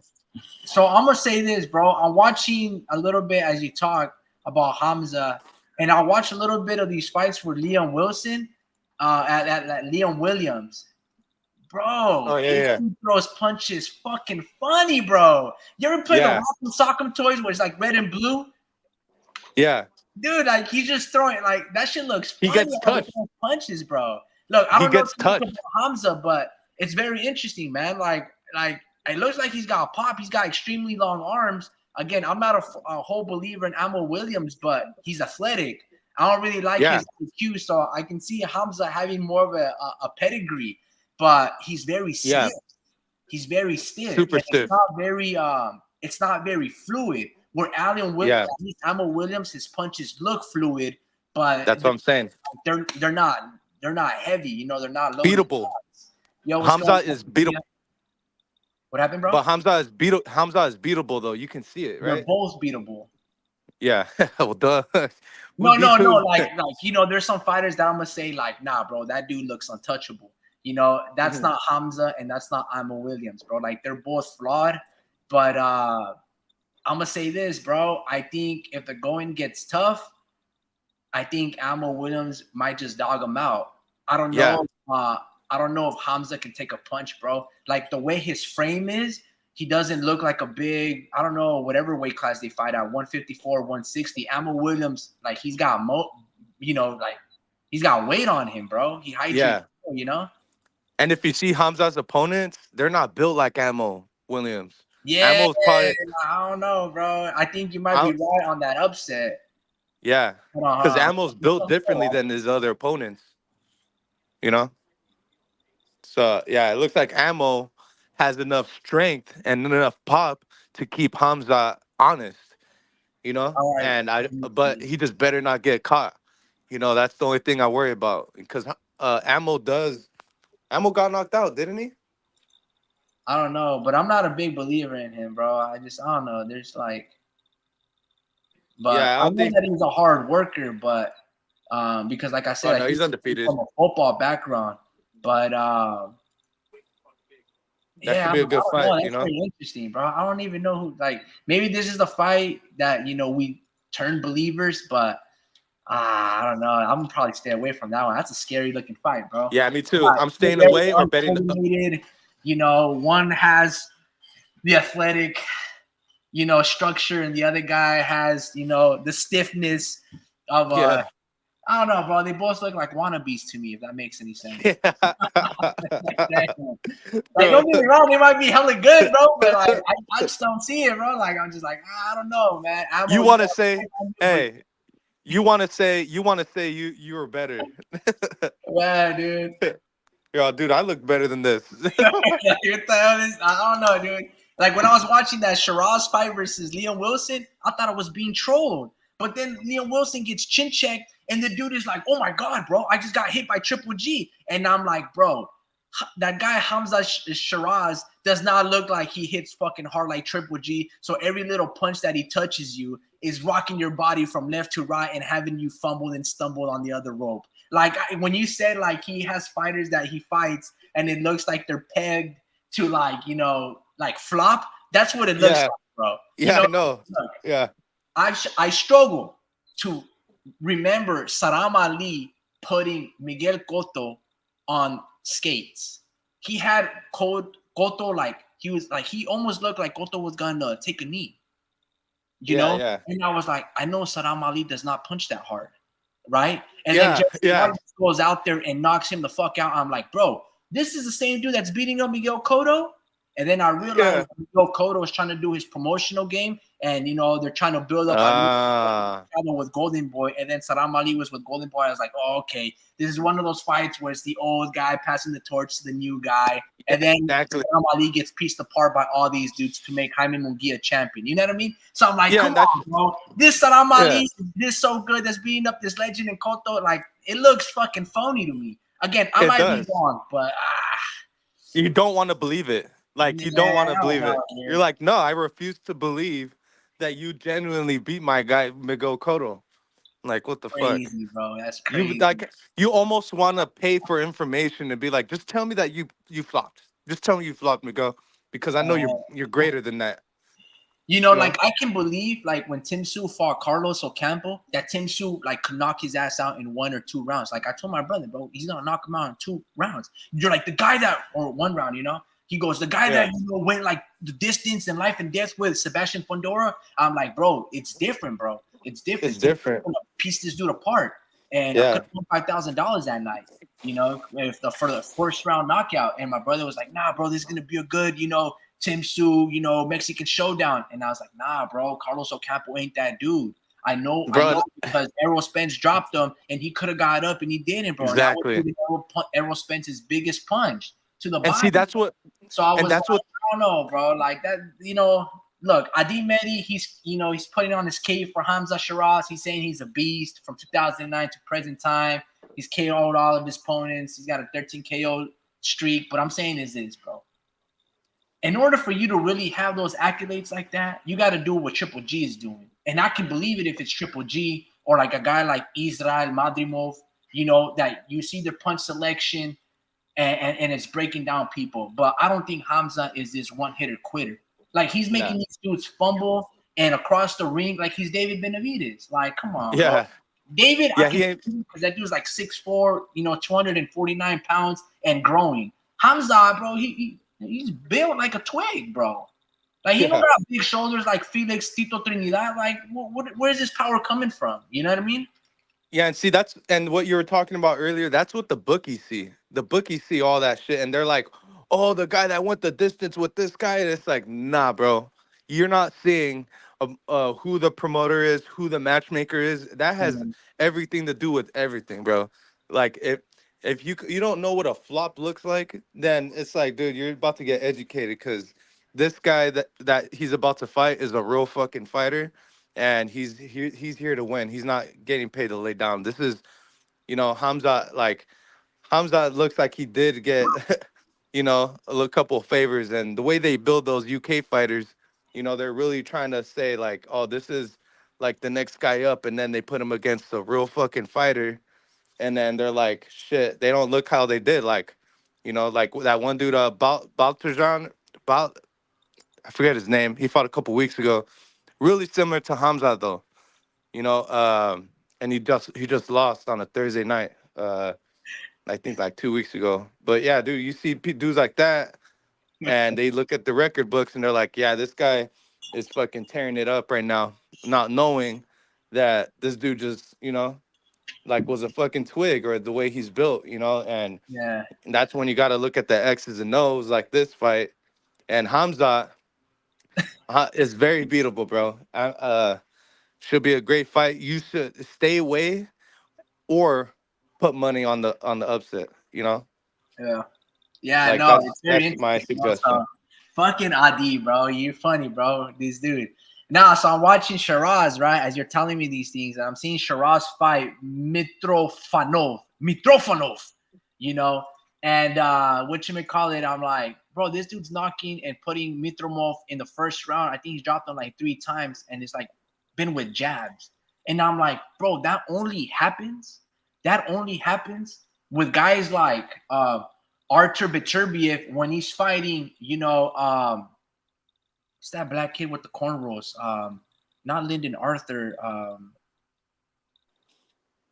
In Lions in the Camp. What's that guy's name, Drew? David Haye? No, but close.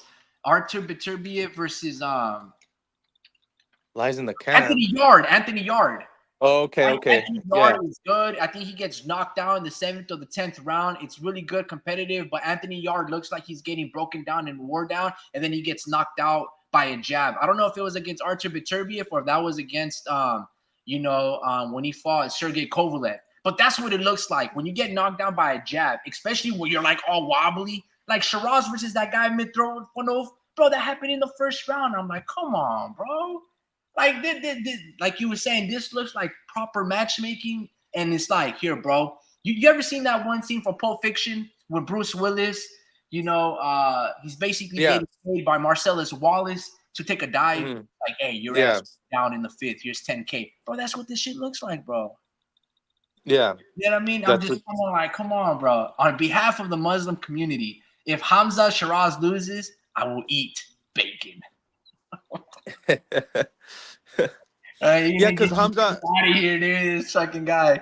Nah, and then you look at Hamza's fucking activity, bro. Like he fought 3 times in 2022, and then he ends up fighting once in 23, and then 1 time. Well, he fought in February, so this is the most active he's been. So if something happened in 2023, I'm gonna look into it. I'm gonna look into that shit. Yeah. Look, man, because I'll say this. His resume on paper, like if I didn't know no better, 19-0 with 15 KOs, man, that looks impeccable. Yeah. But when I look at the fighters that you fought, I don't know nobody. Nobody. Like I really don't know any of that you fought. Now, as for Austin Williams, at least I can say I know one dude, and that's Steve Rolls. And Steve Rolls is pretty good. He's not no world beater. When he fought Triple G, he was putting hands on Triple G. He had extremely long arms, but once Triple G started landing punches, you don't go further than 3 rounds. You know what I mean? And no disrespect to Hamza Shiraz, but the way that you're beating up these dudes, it makes it to believe that you are the next Triple G, and it just don't look like that, bro. Like, I'm just like, nah, it can't be like that, bro. Canelo can't even drop people with jabs like that, and he's got a way better jab than Hamza Shiraz. So I know what it looks like. Look, man, it's false confidence. I know that you got to take these couple fights to build up your fighter, but again, not saying that I'm this diehard what's his name, Austin Ammo Williams, but I think Ammo takes that, bro. I don't believe. Yeah, I think Ammo beats him, bro. Fucking phony to me. Yeah. Speaking of taking dives, what a coincidence that Virgil has a date for August 3rd with Tim Tszyu and beats Delorme in 2 rounds. And Christian Mbili has a date with Derevchenko in August and KO's Heffron in 1 round.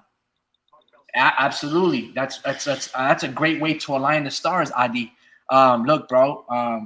Dude, I watched that fight yesterday. It did not look like a flop, though. I'm not even gonna lie. Yeah. Okay. Yeah, I dude, didn't it did not that fight, so I'm not too sure. But yeah, talk about it a little bit before I. Yeah, no, it was like a first round knockout, bro. Like it's hard to believe that because it was a first round knockout, but the way he got his chin clacked as soon as he touched it. You heard it on live television, and then you just see like his head literally hit the floor like pretty fucking hard, like in a way where like he was like trying to catch himself, but he still like fell, bro. Like this guy, but who knows? It's easy to flop. When you're like when you're in there with the beast that's actually handling your body, like physically, like when you get hit and the judges see your body flying, it's easy, to to have that happen when a dude that's that dude that your opponent is actually pretty fucking strong. So it's Yeah. easier to flop, but you got a dude in there that punch is a little weaker than that. It's a little harder to flop, but yeah, no, it did not look like a flop. If it was like a really good fucking flop because he probably hurt himself on the flop, like because that shit did fucking, he did get knocked out, bro. Like pretty fucking Well, good. I just saw the highlight right now, so it was a liver shot. Everything was a liver shot from Virgil knocking out Tomás Delorme with a liver shot and Billy with a liver shot. I'm gonna say this, bro. What's going on with Virgil Ortiz? There's 2 ways to look at it, but I think that he's in a rude awakening versus Tim Tszyu. Look, Tim Tszyu, he got a little scared in the 3rd and 4th round when that blood was gushing through his face against Sebastian Fundora. It took him a couple of rounds to, regain and get that fear out of the blood from his face and realize, look, bro, you're in a fucking fight, and you knew it. And, he did really well. He responded really well. I don't know. I know I know Virgil when he gets hurt or wobbled that he starts fucking throwing hard shots. I get that, but I'm gonna say this, bro. Those last, the first rounders that he's knocking these dudes out, you need to go the distance. I don't think Virgil's knocking out Tim Tszyu under 5 rounds. You need the long rounds. You need the mental focus. I think Virgil's gonna be in a rude awakening. I know that Virgil's a good fighter. I know that he's a good fighter. He might be the best fighter that Robert Garcia has right now over Bam Bam Rodriguez. But And Raymond I've yet Morataya. to see it, bro. I've yet to see it. I have to see it. Your inactivity, that long COVID with rambiosis that you have in your body. These are signs that, and this looks like you're going to cash out. I will take a fighter coming off a losing streak, and we talked about this in the past, how we overvalue a loss and victories. Like we overvalue. Oh, this guy's coming off a loss. Oh, he's shot. And then next thing you know, boom. What we were saying? No, when I look at a fighter that's coming off a loss and how you lose, especially in the manner that Tim Tszyu lost, that showed me that you have a heart of a champion, the temperament, the mental focus, and that you're battle tested. And you left this fight with battle scars, right? Literally. And for you to have the confidence to go in there with Virgil Ortiz right off the get-go lets me know that you're not afraid and deterred of what happened from that loss, where you lost your belt, where you lost to a fighter who's like 6'5", coming off a knockout loss of himself. Same thing with Sebastian Fundora. Look at the context, right? He got knocked out by Brian Mendoza. He came back after a 1-year layoff, switching teams, switching his game plan, and beat Tim Tszyu, who was coming off a 4 KO performance. And it's like, bro, active, young, undefeated, and fucking Sebastian Fundora did that. I'm like, damn, bro, this motherfucker is battle tested. And I like seeing that. And then there's Virgil Ortiz, where I can't say you're battle tested, bro. Your body's like decomposing right before our eyes. Yeah, You know what I'm saying? it's breaking down. It's like rotting from the inside, and yeah, you knocked out Tomás Delorme, but dude, who is Thomas Delorme? He had been 2 years removed from the sport, and you hit him with a body shot. Well, congratulations, bro. But I expected you to knock out Delorme because he's been inactive for 2 years. Like, I'm not gonna, put on my, Emmanuel Navarrete, sombrero and fucking, Marco Antonio Banderas Zorro fucking outfit and go out there with espadas, bro. Like, nah, he's my guy. Hell nah, bro. Like, this looks fabricated to get you into that main stage of that big August 3rd call that's happening in the StubHub Center or in Carson, California. Now, I don't even know where it's taking place, but it just looks like they're just trying to cash you out. This is what it looks like. Like, and maybe, that's what they see with Virgil Ortiz, that, they had big ideas. They were backing him up financially. They were hyping him up with all this marketing. But next thing you know, the fact that he can't really make weight, that you're still putting the guys on like Tomás Delorme, it seems like it's another Hamza Shara situation here. Like, it just doesn't seem realistic, bro. Because if guys like Canelo and Triple G can't do stuff like that, then it just doesn't really make sense to me. Like, why would you guys are not even nowhere near their level and you're able to pull off shit like that? Like, bro, I have a good jab and have a good right hook. I wasn't knocking people out with a jab in the first fucking round. Hell no. Ukrainian dude that Hamza Shiraz was fighting, that dude had good ass head movement. He looked stocky as fuck. And for you to like lose your leg balance all immediately with one jab, hell nah, bro. Yeah. It's like that's what we see. Yeah, there's no way in hell you're gonna get hurt off of that jab, the first jab of the fucking fight. Crazy. Yeah, no, I see what you're saying, bro. Like, honestly, like, back to the Virgil Ortiz stuff. Like, he literally picked the dude that he was sparring. He said, the promoter or whoever was matchmaking was like, "Hey, Virgil, you know a guy that can come in?" Like, "Yeah, I know a guy." He fucking got this guy, like, and he goes, "That's my boy," you know. But and then the body, the way he looked, Thomas Delorme looked good. He was all right. he looked good. I was like, wow, being a guy 2 years removed from the sport, yeah, bro, for sure. Yeah, and he was, the way the punches sounded when he was touching Virgil And then for him to just get hurt like that, I'm like, man, just to the body. I mean, the body punches are the ones that are invisible to the eyes. You know, we don't really. It seems like they're faking it almost, but there is pain. You know, they do fucking hurt. So shit like that, kind of like, ah, man, hard to believe, man. Like, there's no way in hell you accumulated that much pain with that single punch. Like, usually you're a little more durable than that, you know. But yeah, no, we see that, bro. Honestly, we see that with the Virgil versus Tim Zoo. I was saying this a couple weeks ago. Um, Tim Zoo's gonna do it by knockout, bro. Like, that's how it's gonna fucking end, bro. Virgil has not experienced 12 rounds yet. Has he? In a really long No, time. He hasn't bro. experienced 2 rounds in a really long time. And to your point, if ever. Yeah, dude. And sparring ain't the same. I mean, you working in camp and all that, but I mean, I highly doubt like anyone gave you the same amount of pressure that Tim Zoo gave you for 12 fucking rounds.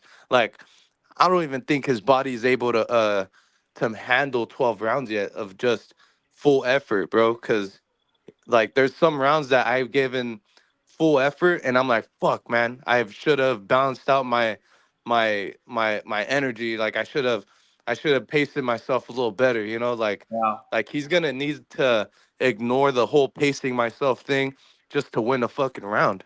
You know? He's gonna have to focus on winning rounds more than anything against a dude like Tim Zoo, and then you're gonna be like, fuck, like I'm just not built to beat this dude. And Like also, literally, yeah. yeah, yeah, absolutely. And it's also state this that Tim Su could be undefeated right now. Yeah. Yeah, like okay, if you thought that Fondora beat him, okay, cool, he beat him. But I can also make an argument that that Tim Su also beat Fondora. You know what I'm saying? Like it was a really close fight, and Tim Su was a champion. So Yeah. welcome to America, Jack. But that's what it really came down to. Like we can make an argument that Tim Su right now is undefeated. That there was an elbow to the scalp of his head that had a lot of blood, and Yeah.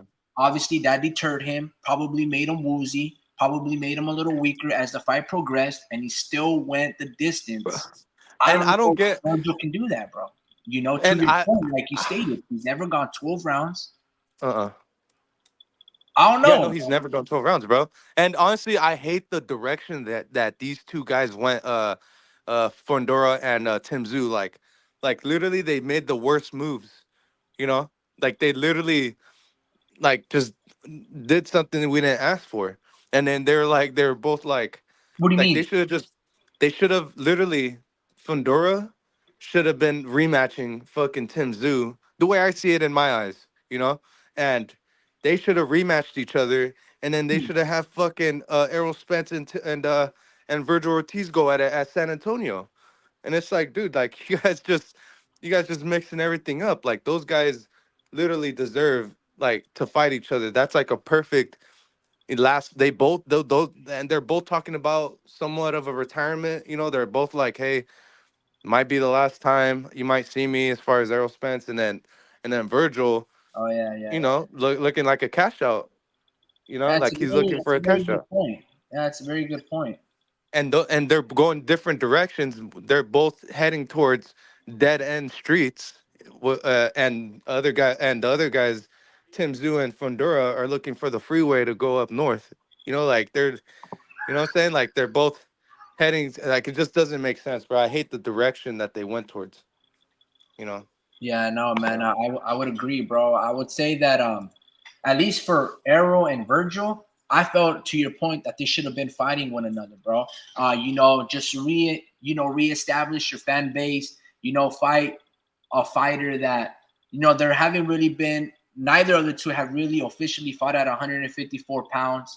You know, they both have a lot of health factors going on with their life. Virgil, like Errol Spence, that almost looks like a mirror match in terms of a context. Like you guys should be fighting for one another to take back the Texan fan base and Texas pride and have that fight in Texas.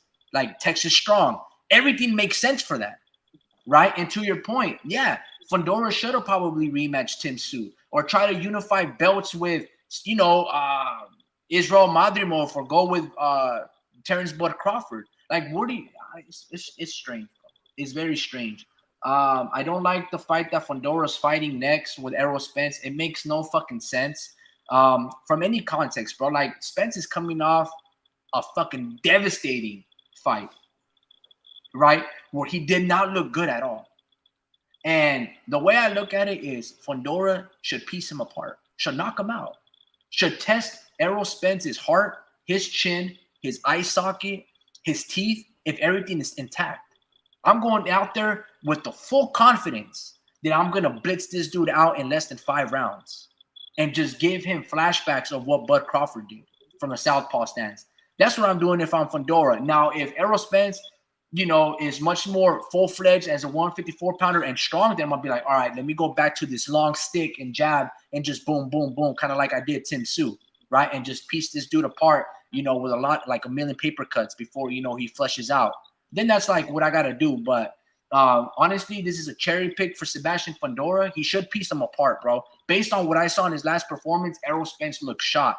1 year inactivity, again, more than a year off inactivity, getting destroyed by Bud Crawford, to your point, that little message that he posted, this might be the last time that you're seeing me. Like, it looks like it's everybody's trying to cash out, Bud Crawford, he's fighting Madrimov. That's a very good fight. I don't think the greatest thing of a guy with 10 fights, but I know that he's going to give a better account. Like the standard of what Errol did versus Bud Crawford is so low right now that if anybody lands one strong punch against Bud Crawford, oh my God, this guy's going to be the next greatest thing. Yeah. If Madrimov lands one or wins one round, we're going to be like, oh, wow, this dude is really good. Just because when we last remember Bud Crawford, he looked unbeatable and untouchable against Errol Spence.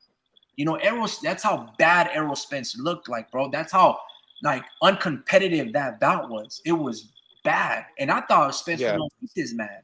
Yeah. Besides, I always knew that it was gonna be I thought it was gonna be a 50-50, bro. After that performance, I can never say that fight was ever 50-50. That was crazy. That looked like it was a 50-1 type of performance where everyone Yeah. knocked out 4 times, gonna get stopped in the 9th, and it was gonna be uncompetitive. Like First the knockout is gonna be a jab to your neck. the winner was already determined before the fight was even started, bro. Like they did Crazy. all the work. They did all the work in training camp. It was literally decided in training camp.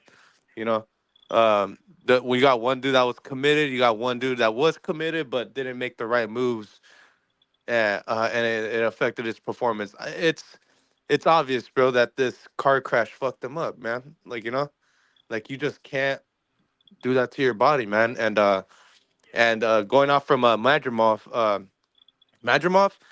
only has 10 fights, but he is a good fighter for only having 10 fights. There's a reason why he's fighting Terrence Crawford, bro. Because X's and O's. I mean, and I hate this because they're making me contradict myself. Because whenever I talk about X's and O's, I think of Jerron Ennis. You know, I think of Jerron Boots. So they're always kind of in the wrong in a sense because you have Madrimov. He's a 154 pounder.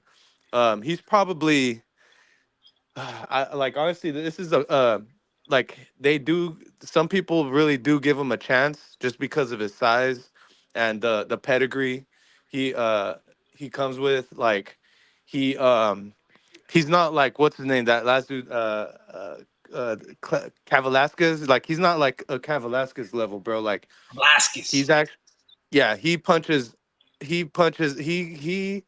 comes with different types of combinations, than Madrim. I keep saying this. Velasquez. Like he comes with more of a variety than Velasquez, and he actually switches it up and he changes the tempo. Like he's a high IQ fighter. Madrimov is actually a force to be reckoned with even after this fight. Mm. Um, and you'll see, bro. Like this, if Terrence Crawford beats this guy, they're gonna see this win age very well because Madrimov is gonna tear it up, bro. Like it's gonna be similar to what's his name, Tank fighting what's his name, Mario Barrios, and you see what Mario Barrios has done since Tank. It's gonna age very fucking well. Um, I just see it, bro. You see, Madrimov. It's still, it's just a little too early. You know, it's a little too early. If anything, this is benefiting Madrimov, his profile, obviously, and you're right. He wins one round, they're gonna think highly of this guy. So it's gonna funnel, like all the attention is gonna funnel to Madrimov. Whatever with whatever, if he does anything good inside the ring, they're gonna just take it and run with it. You know, and yeah, man, this is gonna be a good fight, man. Better than people think. The card is even better. It's at BMO Stadium, which is the Clippers, the LA Clippers stadium. Damn. Yeah, the Bank of America Stadium. So it's gonna be over there. Not sure if they've ever had a an event out there in that stadium. I mean, and No idea. yeah, no, it's a big fight, bro. They're gonna have that. You know, Tim Zoo. I know I'm missing more. Um, so yeah, man, they're underestimating Madrimov, but there's only one Terrence Crawford, you know, and it's a complete package. So this is going the distance, bro. I think he's actually gonna break that streak. And that's another thing. If he actually makes it the distance, it's actually still somewhat of a win on Madrimov. You know, if he makes it the distance, breaks that 10 knockout streak or 11 knockout streak that Terrence Crawford has. You know. Yeah. Well, I'll say this, bro. Madrimov, he's gonna be like basically they have Crawford as a 5-1 favorite, right? And Madrimov is gonna be probably like plus 450, plus 400 type of thing. It's gonna be very Yeah. interesting, bro. That's a really good fight. Look, man, I think that fight is 2-1. I think Bud Crawford should be favored as accomplished from a consistent basis. Like, how many times are we gonna stop doubting Bud Crawford? You know what I mean? Like, the dude is legit. You know, but I will say this: this is uncharted territory. You know, and there's so much question marks that we don't know about Madrimov. Like right now, he's a wild card. You know, we've known about Spence. We know that Kell Brook was beating Spence. We know that Sean Porter probably had a draw if he doesn't get knocked down in the final round by Spence. We know your Dennis Ugas almost knocked down Errol Spence. We know what Errol Spence is. To a certain degree, we also knew about Jeff Horn when he beat Manny Pacquiao. You know, the reason that I bring up these things is when you have wild cards, you know, that we don't know much about, like Mean Machine. We didn't really know much about him. We only seen him a few times before Bud Crawford fought him. And, you know, he looked to be strong, but he looked like he's a guy that gasses out. Well, next thing you know, he drops Bud Crawford. And Andre Ward goes, you know what? I've been trying to call for the fight for Bud Crawford to box, but that's not going to happen. So I'm going to stop calling it for it, you know, in regards to Bud Crawford not relying on his boxing skills. And he just wants to make a statement. And it became an ego thing because he knows that that dude dropped him and he wanted to get back and he's going to stop him by any means necessary, regardless if it meant that he was going to get touched. He's going to make it a dogfight, and a dogfight he made it, and a dogfight that he won. This could be another situation where it could be like a Mean Machine situation. We don't know much about Izad Madrimov. He only has 10 fights. He looks to be good, but, you know, unless this guy's the next Lomachenko, you know, we can't really put so much – we can't give him so much credit for really accomplishing nothing in the professional level, and that is Madrimov. But we can give all the credit in the world for Bud Crawford because two-time undisputed, you know, he's going for his four-time division champion, you know, and he's calling out Canelo Alvarez. So we know that this dude's mindset and where his head is at, you know, it's up there with the greats. But look, man, that's gonna be a really good fight. Honestly, 5-1 odds, bro. You gotta sprinkle some dust a little bit on Madrimov to take that, bro. Look, Bud Crawford, like 37 years old. It's gonna be over a year since he's fought. You know, obviously he can. Like, and Crawford is not really one to be very inactive. You know, I don't think he has really long layoffs. So I don't know, bro. Madrimov has a lot to prove. That might be an upset, kind of like Bivol versus Canelo. You know what I mean? Yeah, man, my bad. I have to blow my nose right now. Damn, bro. Come on, man. Nice. Hey, Coach Danny. Come on, man. Hey, you still be hitting the gym or not? At the Rocky Rock? This guy poking out his fucking big nose, dude. Hold on, hold on. I'm fucking with you, bro. I'm just fucking with you. What'd you say?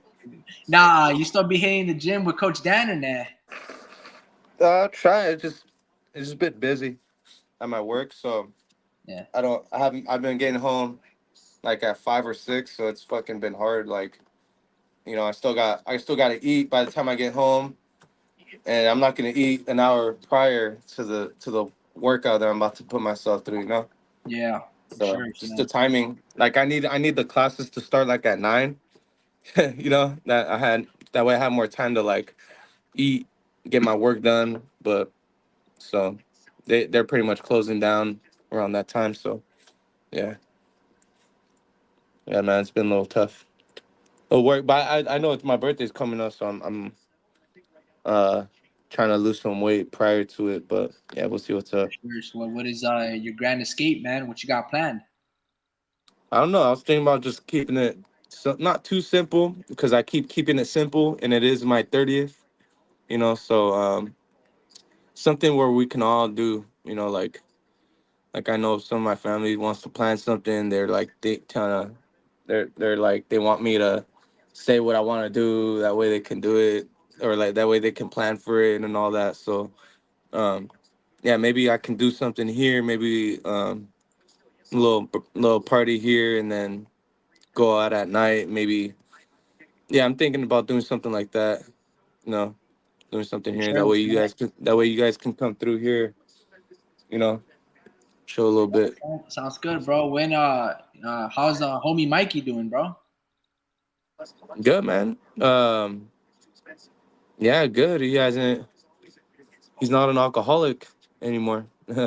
Oh, okay, uh, got you. Yeah, I've been wanting to reach out to him, bro. It's been a yeah, no, minute. he's doing good. I mean, he's doing good. For Like he's sure. like not annoying anymore. No, I'm just kidding.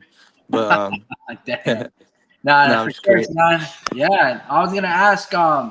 You sent me like a message on IG, bro, but the cards were blocked. What were they?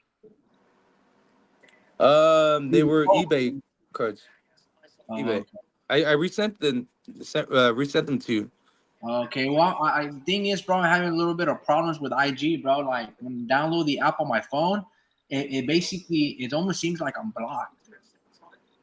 Really? It almost seems like I'm blocked. Yeah, because like my account still says that it's active, but like it says like, oh, something went wrong with refreshing this page, and this little box keeps popping up at the bottom, and I can't click on anything. Like if I click on anything, it says like 000, and it shows like no threads. And when I click on like say your account or my account, it just says like, oh, account is private. Did you update it? It's so no, I have not updated it. No. Update your phone and the app.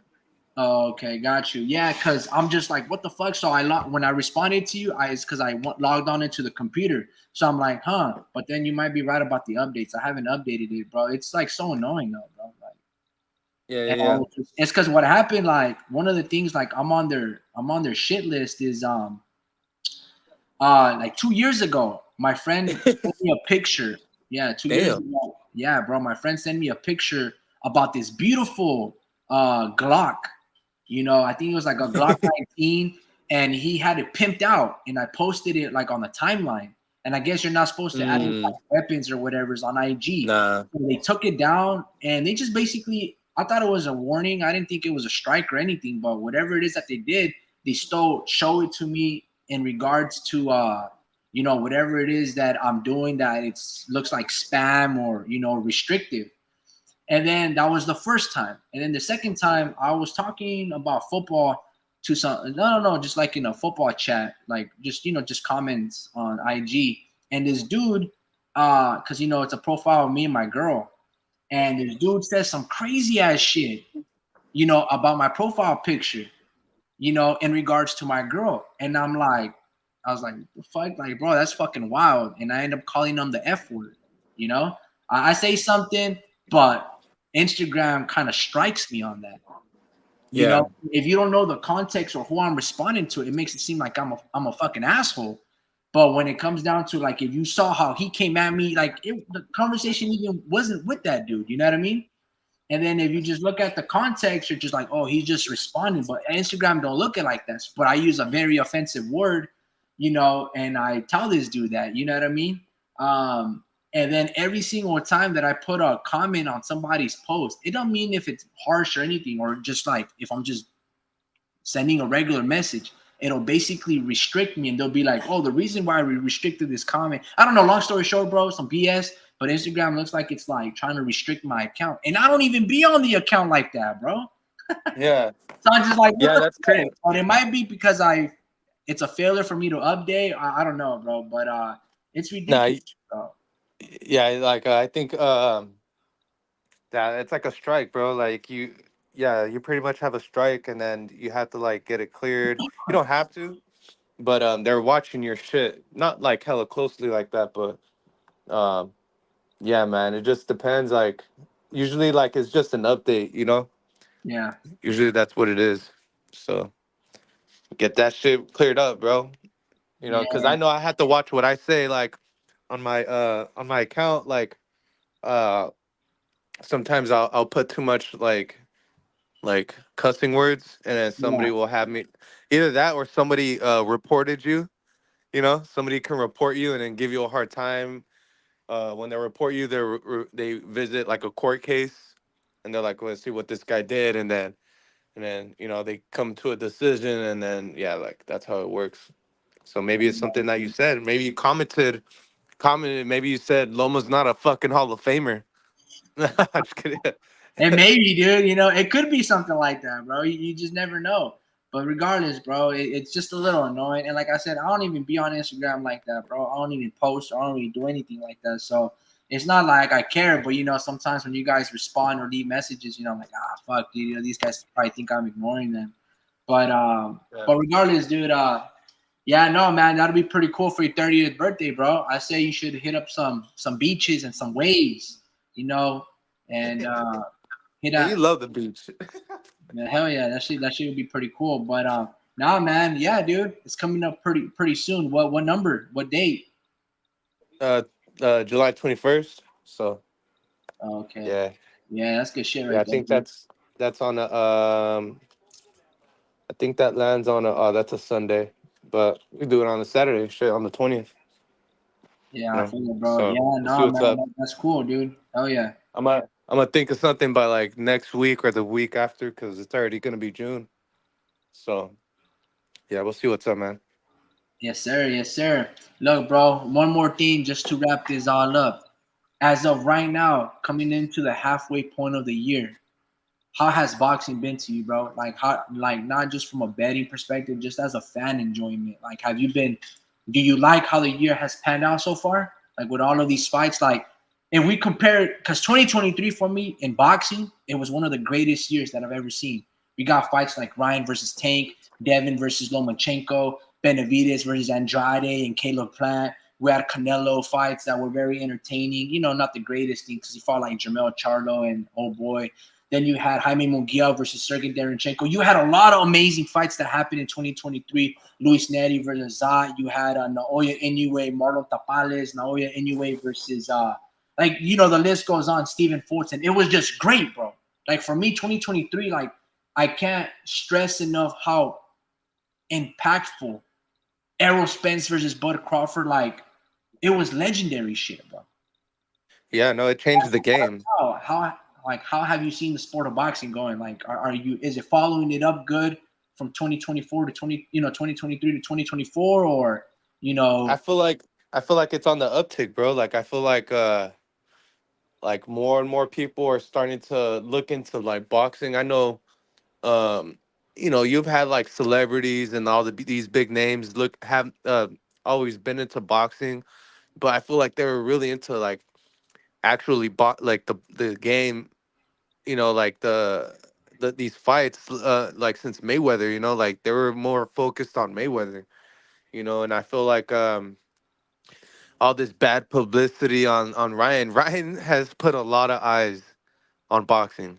Like he really has, bro. Like he's helped so many people as far as not not in a good way, but he's given dudes like Devin Haney more attention. Rolly more attention. Just a lot more fighters uh, gotten more followers because of this guy. You know, whether it's because they hate Ryan or they like Ryan, um, he is a true needle mover. And there's other reasons the boxing game has came up in a good way, and I feel like it was the heavyweight fight that we just had. I feel like that was a classic heavyweight matchup that we just seen. And we got the true number one and the true number two going at it. And I feel like that Mm. was more impactful for me. And I just felt like the media was so focused on Wilder and Fury, they made it into like a race thing, you know, and that's what really was selling that fight. Because I'm talking about the heavyweight, these heavyweights, because without them, you don't really like get the true interest of these fans, you know, because Yeah. heavyweight, if you get a true heavyweight fight, like a real number, this is a real, what we got was real number one, real number two, but I feel like MMA, MMA fans were tuning in, you know, because they're such Americanized fans. Like, I'm not explaining it. Like, they like to see two big motherfuckers go at it who are the baddest dudes in the planet and who can literally dominate any human on earth. Like, that's what we like to think, at least. Yeah. You know, that these guys were to lace up against any big man in the world and they'll win in a 12-round match. You know, and they want to see who the best is, like who the one that was last one standing, you know, and that right there was really important for boxing, the fight that we just had. Um, I so agree. and I feel like UFC has helped out boxing and boxing has helped out UFC, you know, where our fans are starting to unify a little bit. Mm. And you know, and I see it and I like it, you know, because you know, we're pretty much adding on to the fan base, you know. I feel like MMA fighters are or MMA fans are really starting to dive into the sport and they're like, okay, this guy's good and this guy's good. Like, I like it. And that's a big reason why boxing is on the uptick and fighting in general is on the uptick. Um, even UFC, I mean, UFC is coming up, you know, so uh, they're helping us out, and I like it, man. You got dudes like Ariel Hawani, who just came into like boxing, and he's putting so many eyes on the sport. And not only that, but he knows his shit. Like Yeah, for sure. he knows the questions to ask, and he's gotten so much respect from his peers and all that. And I'm like, dude, this guy is a really good journalist or whatever you want to call him, interviewer. Like he knows what to ask, what to talk about. Like he knows his shit, and he actually did his studying, and that's what I noticed. You know, it doesn't matter how long you've been in the game. It's really like I heard a phrase from Ness, from TBV, and I hate that guy. a- Nice guy, nice and guy. he said you don't know how to be a fan. You know, and that hit me right there, right? Because I'm like, To damn, like who? how Who do did I? he sell that to? Somebody who was arguing about some shit, like he's like, you don't know how to be a fan. You know, like you're working against the ideal matchup that everyone, because there's a consensus. You know, there's always going to be a consensus as to who should fight who or what should happen, and and I Oh. see it. You know, like you may disagree on what I say, but we know that Terrence Crawford is number one type of shit. Like I don't know how to explain it. Like No, I get like what I, you, but yeah, yeah, yeah, for sure. So just yeah, that and line hits you like you don't know how to be a fan. yeah, and it's true because some guys are so like construed with social media and it affects their judgment on the fighter because of what they see on social media, and I feel like that's a big part as to what's coming, that as to what's making up your opinion, you know. And Yeah, I feel like if you don't allow that to get in your way of your opinion and just judge what's happening inside the ring and what they're doing as far as like title matchups and you know, because you know, like all that shit, like finding your mandatories, like it's all about what you do, not what you say on social media. And I feel like that gets in the way of a lot of fighters. Like it helps out some fighters too. You know, they build their brand up on social media, but I feel like some fighters build themselves so much on social media, people think they're a good fighter. You know, Gotcha. and that's kind of what gets in the way of boxing a little bit. Is that obviously the business side of it, it's affecting a ton.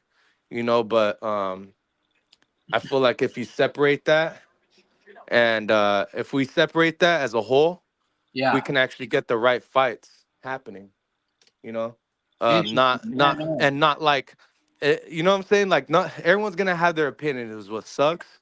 And it's gonna drive the direction of boxing to a certain direction. But you got fights like fucking Tim Tszyu and Virgil Ortiz happening. And it's like, look, I like Virgil Ortiz's style. Is just he wasn't built up right.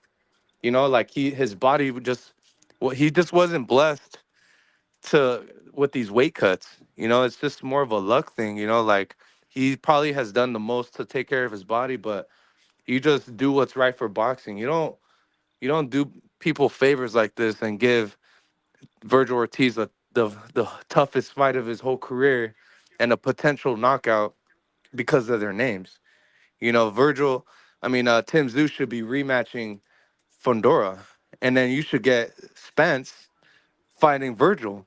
They're both in a dead end street. Have them fight each other, in San Antonio. Not sure if people would have paid for that, but shit, that's what should have been happening.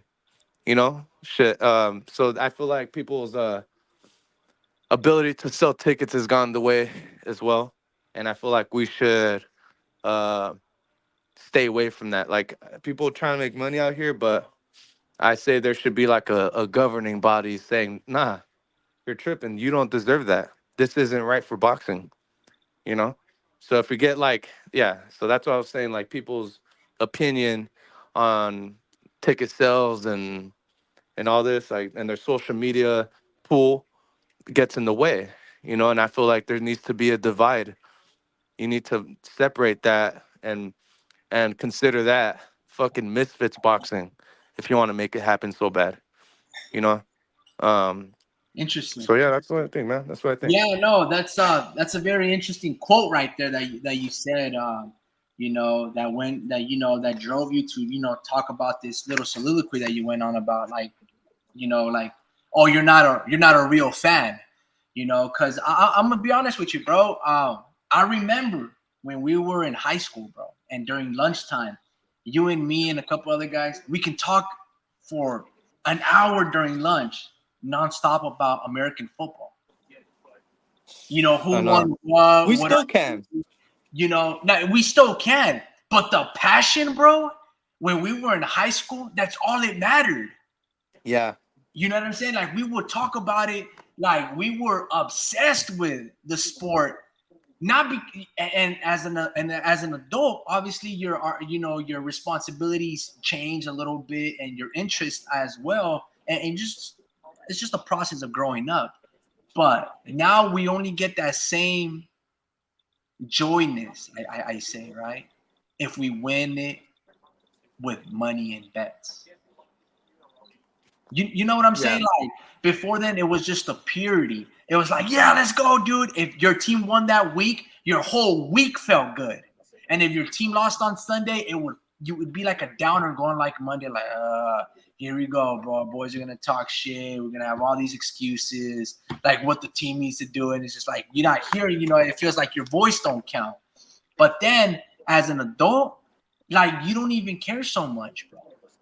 Like, yeah, you still be rooting for your team. You still want your team to win. You put money on your team, but then you don't really get the same like shits and giggles and stuff like that unless you have money on the line. Like, Well, like when I look at these fights when I was a kid, I didn't see color, bro. You know what I'm saying? When I mhm. watched all these fights, I didn't see color. You know, to this day, I don't really see color either. But like when you, for example, let's say I think Tim Tszyu knocks out Virgil Ortiz, right? I think Tim Tszyu is gonna beat him. You know, and just because everything doesn't like what I'm seeing with their careers, everything makes sense that Tim Tszyu will just be better. He's active. I don't know if he's younger, but you know, he looks younger. He's competing as he's a younger man, fresher man. Basically, still undefeated. He's a champion, knocking out all these dudes. Has been at 154. Everything lines up for Tim Tszyu, and he's gaining a lot of experience. Right with Virgil, you know, his body's, you know, not really allowing him to increase his like he doesn't look like he's what he once looked like as a prospect. He doesn't look like that as a contender, right? Like his body is shutting down and failing him at what he's supposed to be executing or what he's already supposed to be accomplishing right now. Like Virgil Ortiz should have been a champion long time ago, let alone unified, maybe even fucking undisputed already, right? But because he's missed so much time just to health reasons, you don't even know if Virgil should be competing in the sport of boxing ever again. That was actually a talking point to certain people.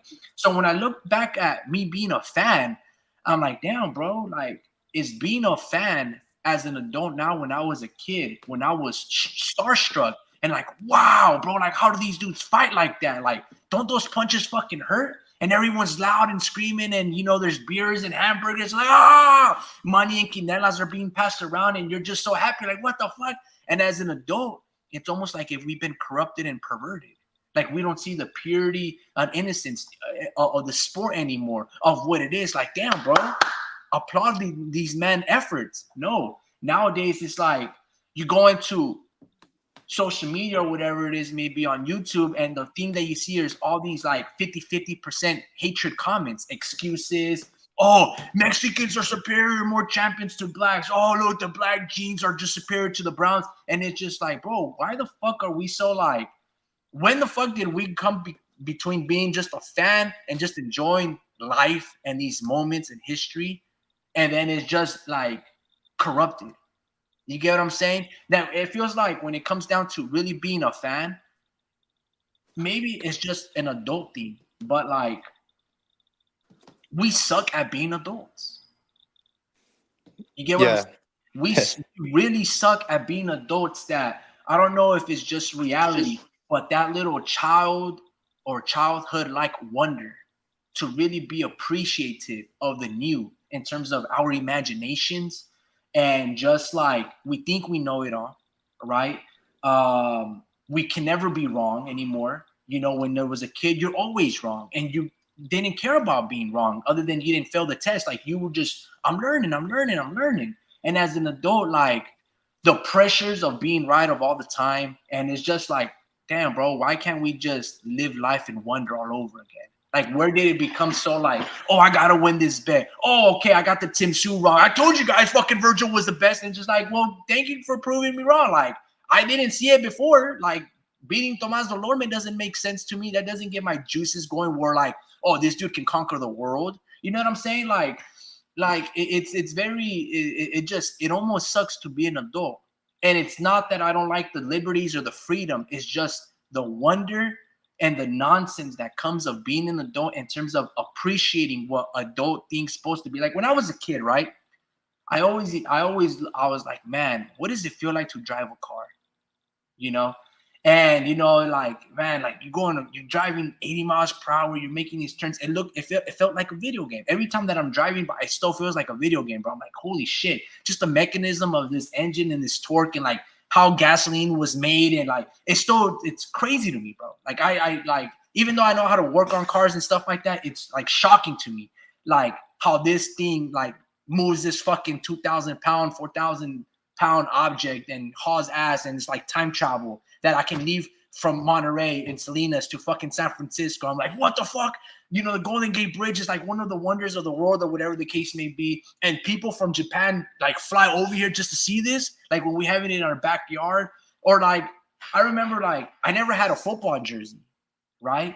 And I only have one football jersey. I have a George Kittle, but I'm like, wow. I didn't have one in high school, and I was this big ass Niner fan with fucking a white binder with little cutouts of players as like a collage on the front page. You know what I'm saying? Like, Yeah. What happened? I wonder, bro. Honestly, bro. Like, damn, dude. Like, we really suck as being adults. For instance, I hate reselling markets. I hate the resale markets, bro.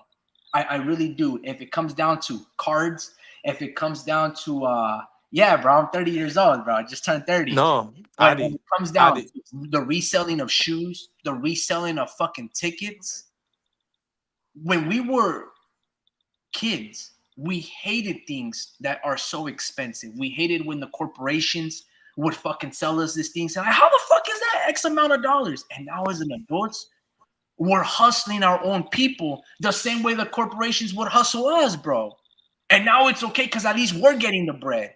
You get what I'm saying? Like, if I Yeah, buy but a crimson red or crimson wave Jordan 4s, right?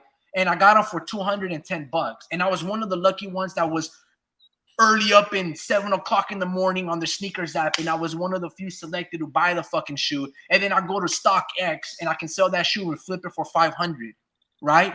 I'm like, that's not fucking cool, bro. That's not cool. The point of you wearing the shoe, of you chasing that Pokemon card, just for me to fucking flip it and sell it for 1,000, like, bro, the hustle, bro. And we actually buy that. I've been on the good and the other end. We're like, I need that bitch, I need that card or whatever. And it's just like, nah, bro, that was never cool. You get what I'm saying? Maybe I'm wrong, bro. Maybe I'm wrong. Rick, That's the times. Rick, I'm just saying, as an adult, man, we're really ruining it for the youth, bro. Mike, Rick. So, no, I agree. I agree. Like, except when you You know what came I'm down to saying, bro?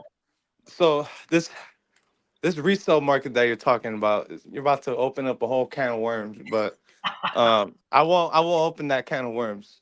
I'm gonna go back to when you said iPhone, Audi Medi. You said he's showing his phone his age. Um, like no, dude, I'm being dead serious right now. Look at the statistics as to what age um people got iPhones. Really, anything with a touchscreen on it. Because before that, you had like a what phone did you have before the iPhone? You had like a Me, regular, I yeah, had yeah, a, yeah, I had a BlackBerry, yeah, BlackBerry, right? like a So, generic BlackBerry though. It was like the right, T-Mobile version of the BlackBerry. yeah. So I can help open up other kind of worms too, but this is why you're you, right? Um, you certain information hasn't hit your timeline yet because you've never had an iPhone.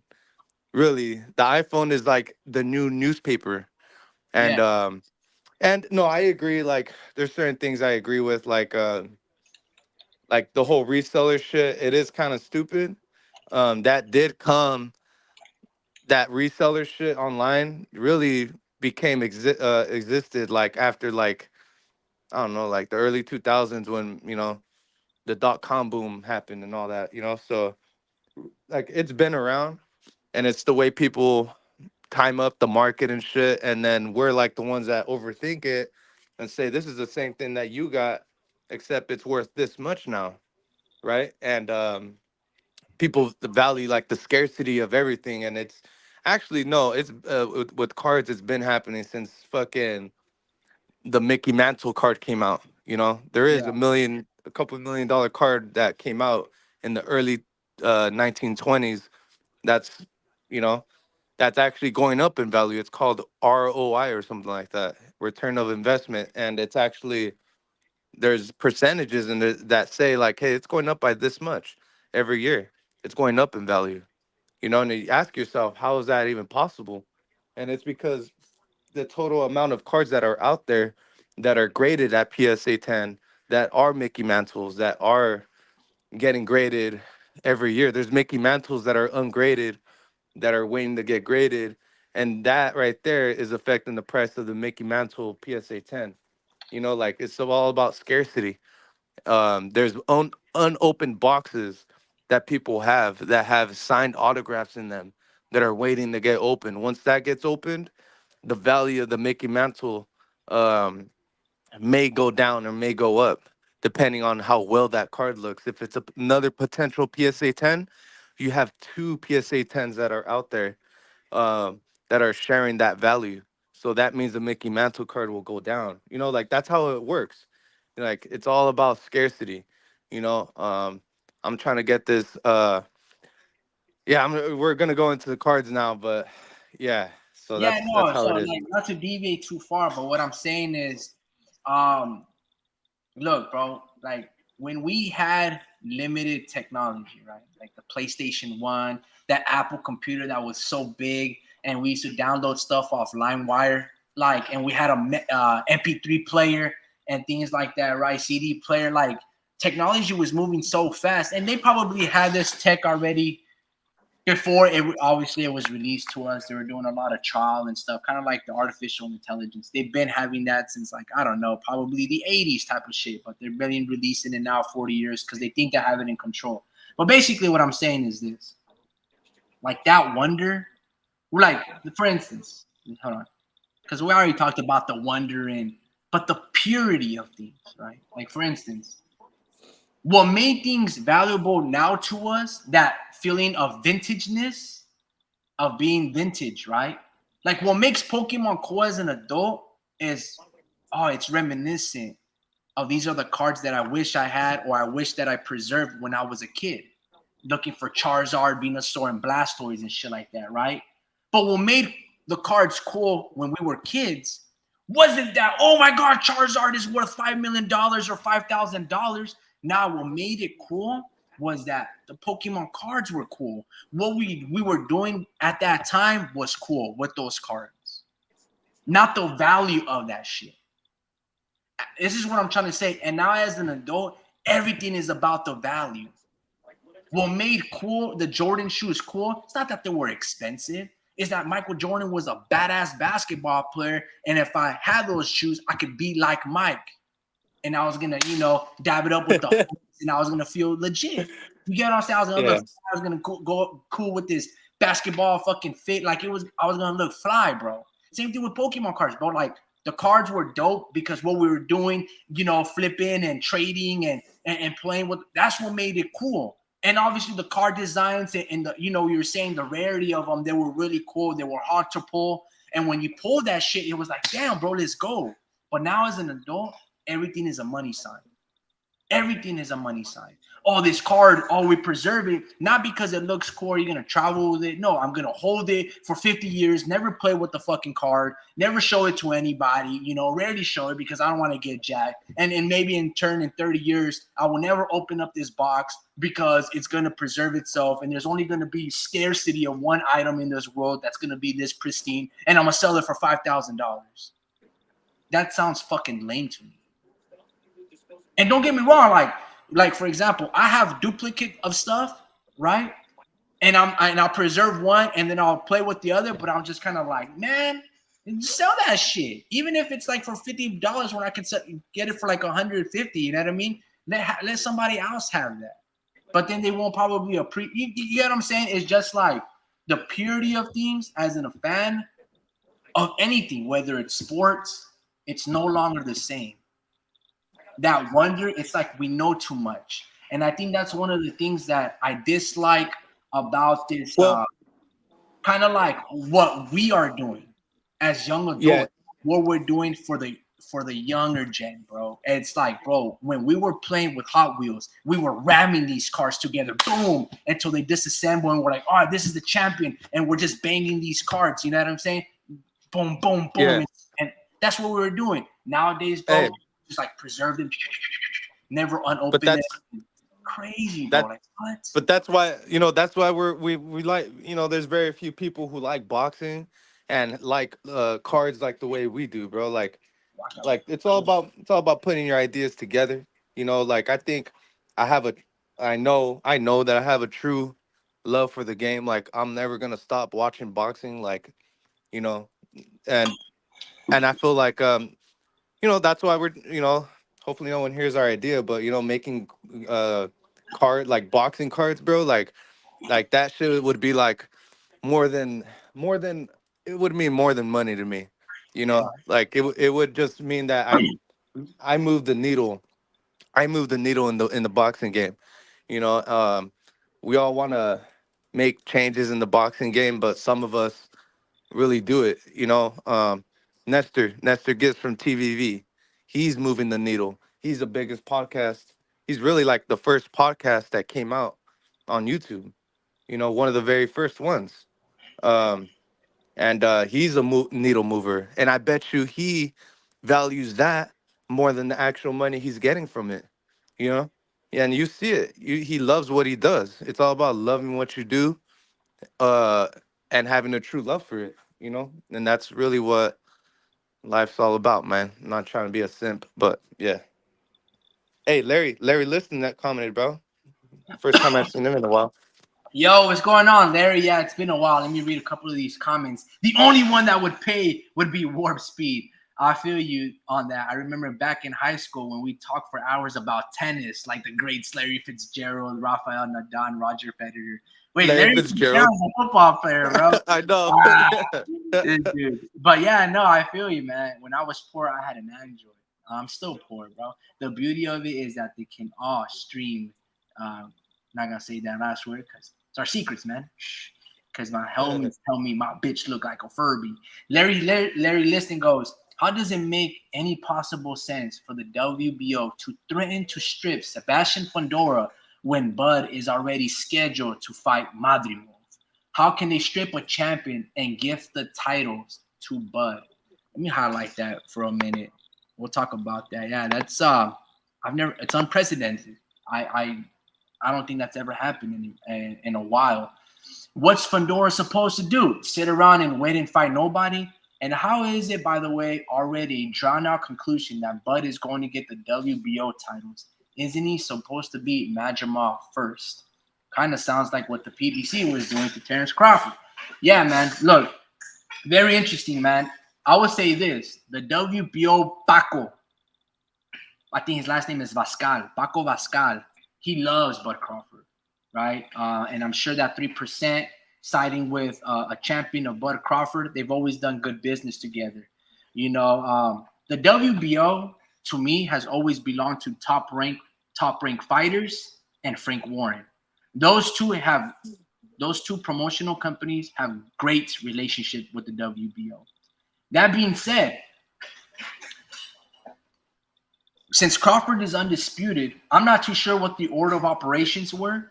If Bud Crawford sent the WBO, I want to be the mandatory for Sebastian Fundora, and then Sebastian Fundora went on to make a fight with Errol Spence. I don't know if that happened first, or if Bud Crawford was already scheduled to fight Madrimov first, and then they sent the letter to Fundora. So I would go with, the former, option A, that Bud sent the letter to Fundora. Hey, I want to be your mandatory. Let me fight for the WBO. And obviously the WBC would be in line. And Bud, because he's undisputed at 147, he has the power by the bylaws to enforce such status and stipulation upon Fundora.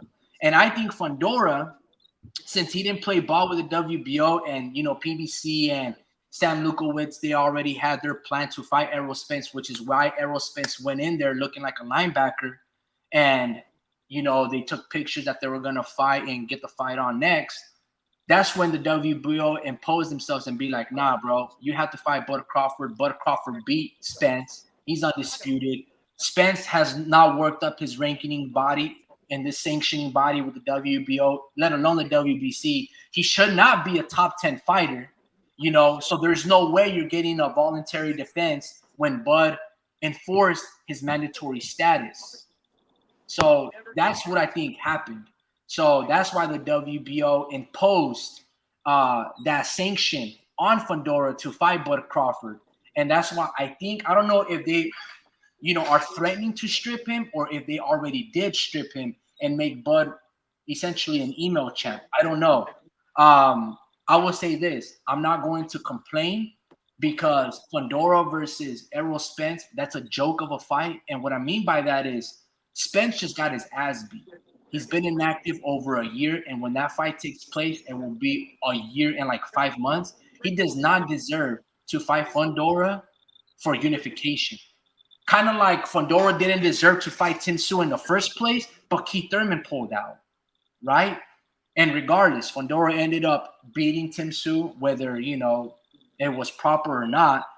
That whole situation was a joke, but Fundora still got a shot at both belts. The WBC put up their belt for that option. So Fundora essentially went in there as a WBC champ, unifying versus Tim Tszyu. That right there was a farce. It didn't make any sense because this all happened because fuck, dude, Jermell Charlo, dude. Like, all right, let me just relax. Jermell Charlo should have never fought Canelo Alvarez. He should have just held all the belts and fought all these dudes at 154. But because all that stupid shit that he did, he made a clusterfuck for all these champions to be wannabe champs at 154, and the sanctioning body just lost their mind, bro. Like, I don't know, Larry. Like, they just, I'm gonna make him a champion. I'm gonna make him a champion. Oh, we're gonna strip him, and I don't know, dude. They're making the 154 division a joke. But regardless, whatever order of operations happened, you know, all I want is a simple life, right? And I just want these guys to fight one another, and at least that's what we're getting. I would like Fundora to have fought Bud Crawford or Madrimov and unify. I just want to see undisputed, you know. But yeah, I think stripping Fundora is a joke. Fundora proved to be a worthy champion with that amazing performance against Tim Tszyu. Coming off a 1-year layoff, coming off a knockout upset with Brian Mendoza, to go in there with a battle-tested fight, looked like he was the top king at 154, Tim Tszyu. I thought Tim Tszyu beat him, but regardless, it was a great fight, a bloody mess. And I was like, man, Fundora is back. And Spence has to work himself up. He does not deserve a shot, even if Fundora has one belt. Bro, Bud Crawford fucking damn near killed you, bro. That was a modern day, like, lynch. I've never seen pictures of that. I've never seen pictures of a man's face, of those still images that are, like, to this day, haunt me. But when I look at those still images when Bud Crawford was pummeling Errol Spence's face, I've never seen pictures like that. It looked crazy, man. And yeah, shocking. But yeah, no, man, the 154 division and what's going on. Look, everyone is trying to force their hand, right? The WBO is siding with Bud Crawford as well as they should, because Bud Crawford has been a WBO champ for 135, 140, 147. He's done them really proud, so they have good relationships. But I don't think it's right for them to strip Fundora, because Fundora proved worthy, man. Like, that was an amazing fight. One of the fights of this year. Bloody mess, brutal. Just imagine being in attendance or being one of the cameramen and the blood is just gushing off your face because of every sweat and jab that the oh man, just some nasty stuff. But dude, good stuff regardless. It was like some Raging Bull, you know, Martin Scorsese type of fight where Jake LaMotta's face is just brutal, dude. But yeah, man, it's wild stuff, dude. Wild stuff. Larry Liston goes, imagine Navarrete moving up to 135 and wanting to fight Shakur, and Shakur saying he was injured. Can you imagine a world where Shakur, Haney, or Bud would get stripped in the same situation? Very good point. Look, they never stripped Jermall Charlo after 2 years. You know, the WBO and the IBF, they always, I don't know, bro. They're very weird. The WBO, they never play ball with anybody. You know, they didn't go to they don't really care about undisputed. You know, they weren't there when these sanctioning bodies 20 years ago met with one another. The IBF, at least they're consistent with the fact that, here's the IBF mandatory. You have to fight them. Even though they're guys like Carlos Ocampo, you know, or Scully. Fight them. At least they give the nobodies of the world that have no power at least an opportunity to gain some traction. That's one thing that I like. But yeah, man, sometimes the greater good, the bigger picture matters the most. But at least in that particular case, at least Bud goes in there as a, you know, email champion, and he's unifying with Madrimov. Maybe Madrimov can upset Bud Crawford, but I don't know. Maybe wishful thinking. You know what's a joke? That's a fucking joke, man. No cap, my man. Yeah, I agree, Larry. It's crazy, bro. It's I don't know how they can strip Fundora or threaten to strip him that fast with a performance that he had with Tim Tszyu. But regardless, dude, that's crazy. It reminded me of how they did Josh Taylor. You know, they stripped him of I think it was before the Teofimo Lopez fight. Everybody stripped him after that Jack Carroll performance. You know, he had a mandatory for this belt, and he just stood with the WBO, and everybody stripped Josh Taylor. I'm like, whoa, Josh Yeah. Taylor has beat all of these undefeated fighters to become undisputed. Like, let him have some vacation time. Make a tournament or a bracket, and the last man standing fights Josh Taylor. If this dude regroup his senses, he's having tough fights. I don't know, bro. Crazy how they treat some other people and give them privilege. It's insane. Yeah.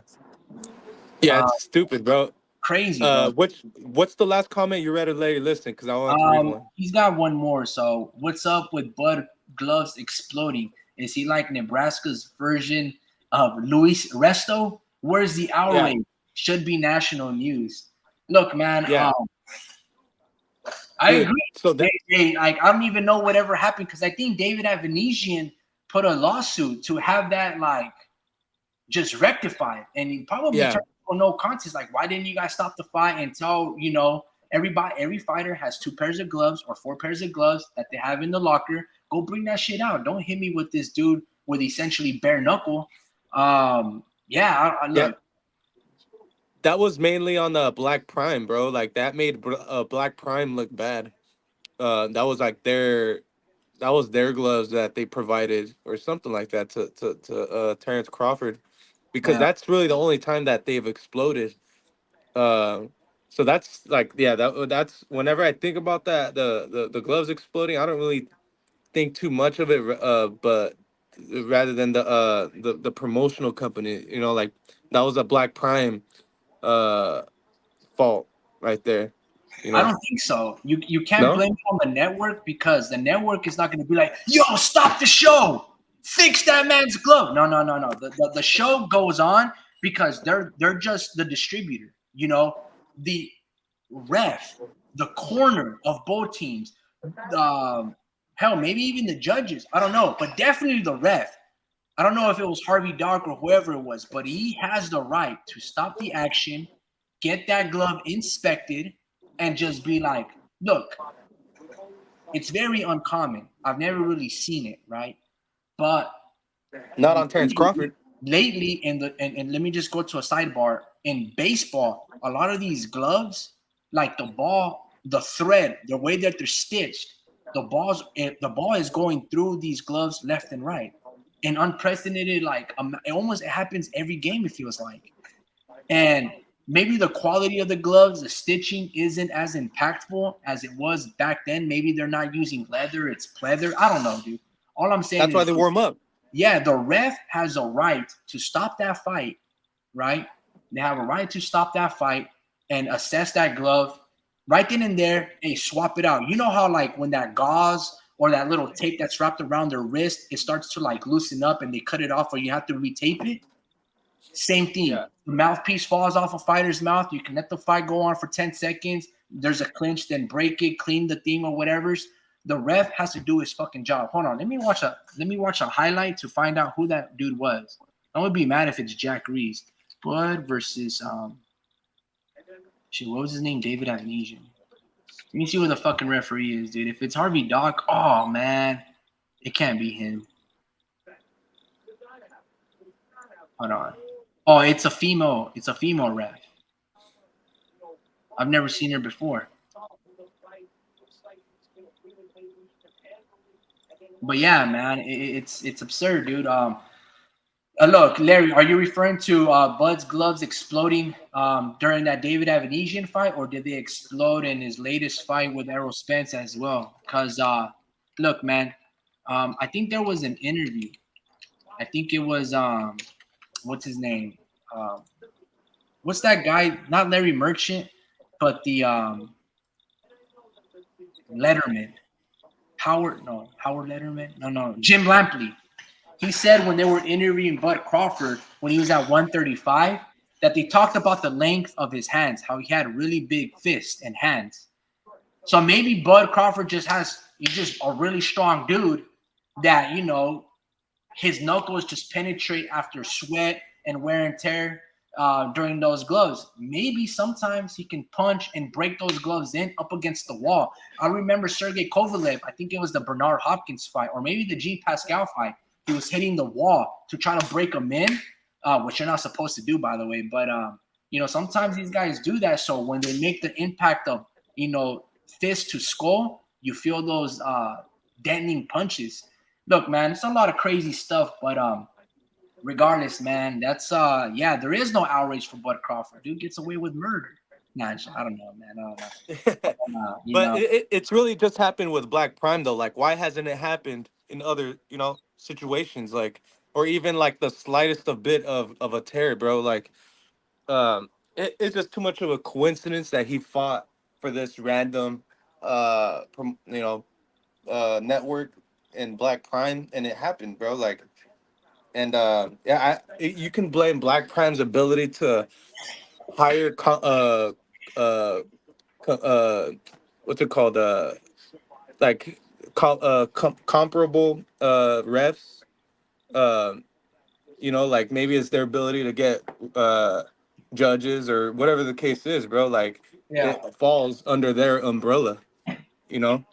So it's really like that's the first thing I think of. It's definitely It's the more of a referee's fault, man, because the referee is that female referee has a lot of influence, not just influence. Like, look at Harvey Dog. Every decision that you make or should have made affects a fight. In this particular case, David Avanesian was having good success versus Bud Crawford. He was landing on him. And then once that glove, it looks much more noticeable. That's when David Avanesian starts to get knocked out. And you can see the punishment, while relatively he was doing very good. So at the end of the day, the referee's job is not to play favorites, right? The referee's job is to protect and dictate and moderate the fight so it can be fair and clean for both sides, right? And man. Look, I don't want to criticize Bud Crawford too much because at the end of the day, what is he supposed to do? Hey, ref, stop the fight. Let me, my glove is ripping. No, he's not supposed to do that. He's not supposed to judge, ref his own fight. He's supposed to just fight. And if it becomes a dog fight and there's headbutts or low blows, and the ref ain't calling it, guess what? You got to get the other person to stop. So give him a little bit of equal treatment, But in this particular case, man, there was definitely foul play. Like there is foul play against Sebastian Fundora, but let's not try to defend the PBC trying to give Errol Spence a situation where they're trying to make an Errol Spence versus Bud Crawford collision course again. Like, dude, Spence does not deserve a shot with Fundora at all. He's not in the top 10 at 154. He's never campaigned at 154. You're coming off a knockout loss at the lower weights where you lost all your legacy, right? Your ability to be a first ballot Hall of Famer, to become undisputed at welterweight, something that hasn't happened since the dawn of day, it feels like. Bud Crawford did that to you. And you do not get to bypass and cut in line in front of all of these tough fighters at 154 for those belts. Because those dudes work way too hard and harder than you, and they've had to pay the sanctioning fees for Errol Spence to get the opportunity versus Sebastian Fundora. So I'm not going to necessarily cry foul, Larry, on that particular situation, but definitely there is a lot of foul play. But regardless, man, I'm losing my voice a little bit, Drew, but is there anything else that you wanted to talk about, bro? Yeah, man. Why are you losing your voice? You talking a lot? Yeah, talking a lot, man. How long we Damn, man. 3 hours, man. The BBFC, I think the BBFC, Yeah, because you said BBC. I was like, BBC? Yeah, man. Warp Speed, he'll try to like tell us to post his posts, or tell me to post a post to make him go viral, and he would be like, spread it. I'm like, spread what, bro? Dude, that dude's funny, man. I'm like, spread what, guy? I'm just kidding. Yeah, but yeah, man. Yeah, man, that's it, man. It's it was a dead week of boxing this weekend, but what are you talking about? John Taylor versus Jack Catterall. I know, but that's it. Like, what more do you want? That was a fucking main event, dude. That was great. Yeah, I know that, but it was, in reality though, you could have added that fight to like a big fight card, But hey, it is what it is. It was a good fight that I enjoyed, and made money on, $380.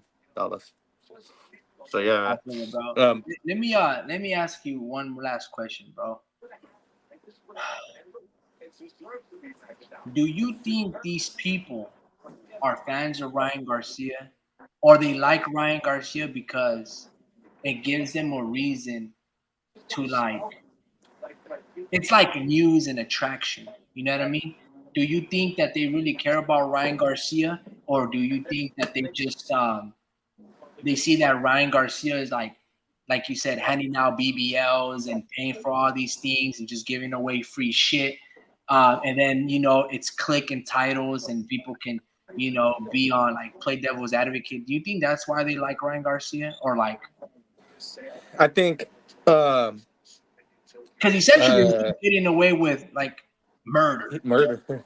Yeah. Like I think he is taking advantage in a good way, like he's taking advantage of the publicity that he does have. And I just feel like sometimes it's not him taking advantage. I think that's just who he is, and the media, social media gravitates towards it, and it garners more attention to the game. Like that's why it's bitter. It's a love-hate thing. Like I like the amount of attention that he's getting. I just don't like how he's grabbing it. Obviously, that's like the consensus. He's not doing it right. He's not. He's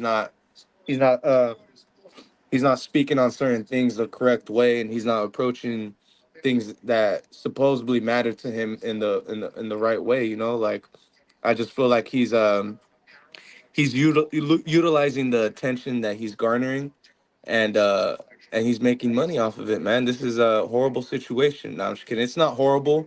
It's just certain situations that he's in are horrible and shit like that. The whole scandal, steroids thing, but um I just feel like sorry, I'm blowing my nose. I just feel like he's not a great example. I just feel like it's not genuine attention. I just feel like it's attention to see where this guy goes as far as like his life and the mentally where he goes. I think people are more interested in that. You know, they're interested in what he says and the crazy shit that he does, and he sees it, and it gets to his head, man. It's getting to his head, and people are curious to see where this fucking guy goes mentally. Whether we can see him going, we can see this guy going crazy in 5 years.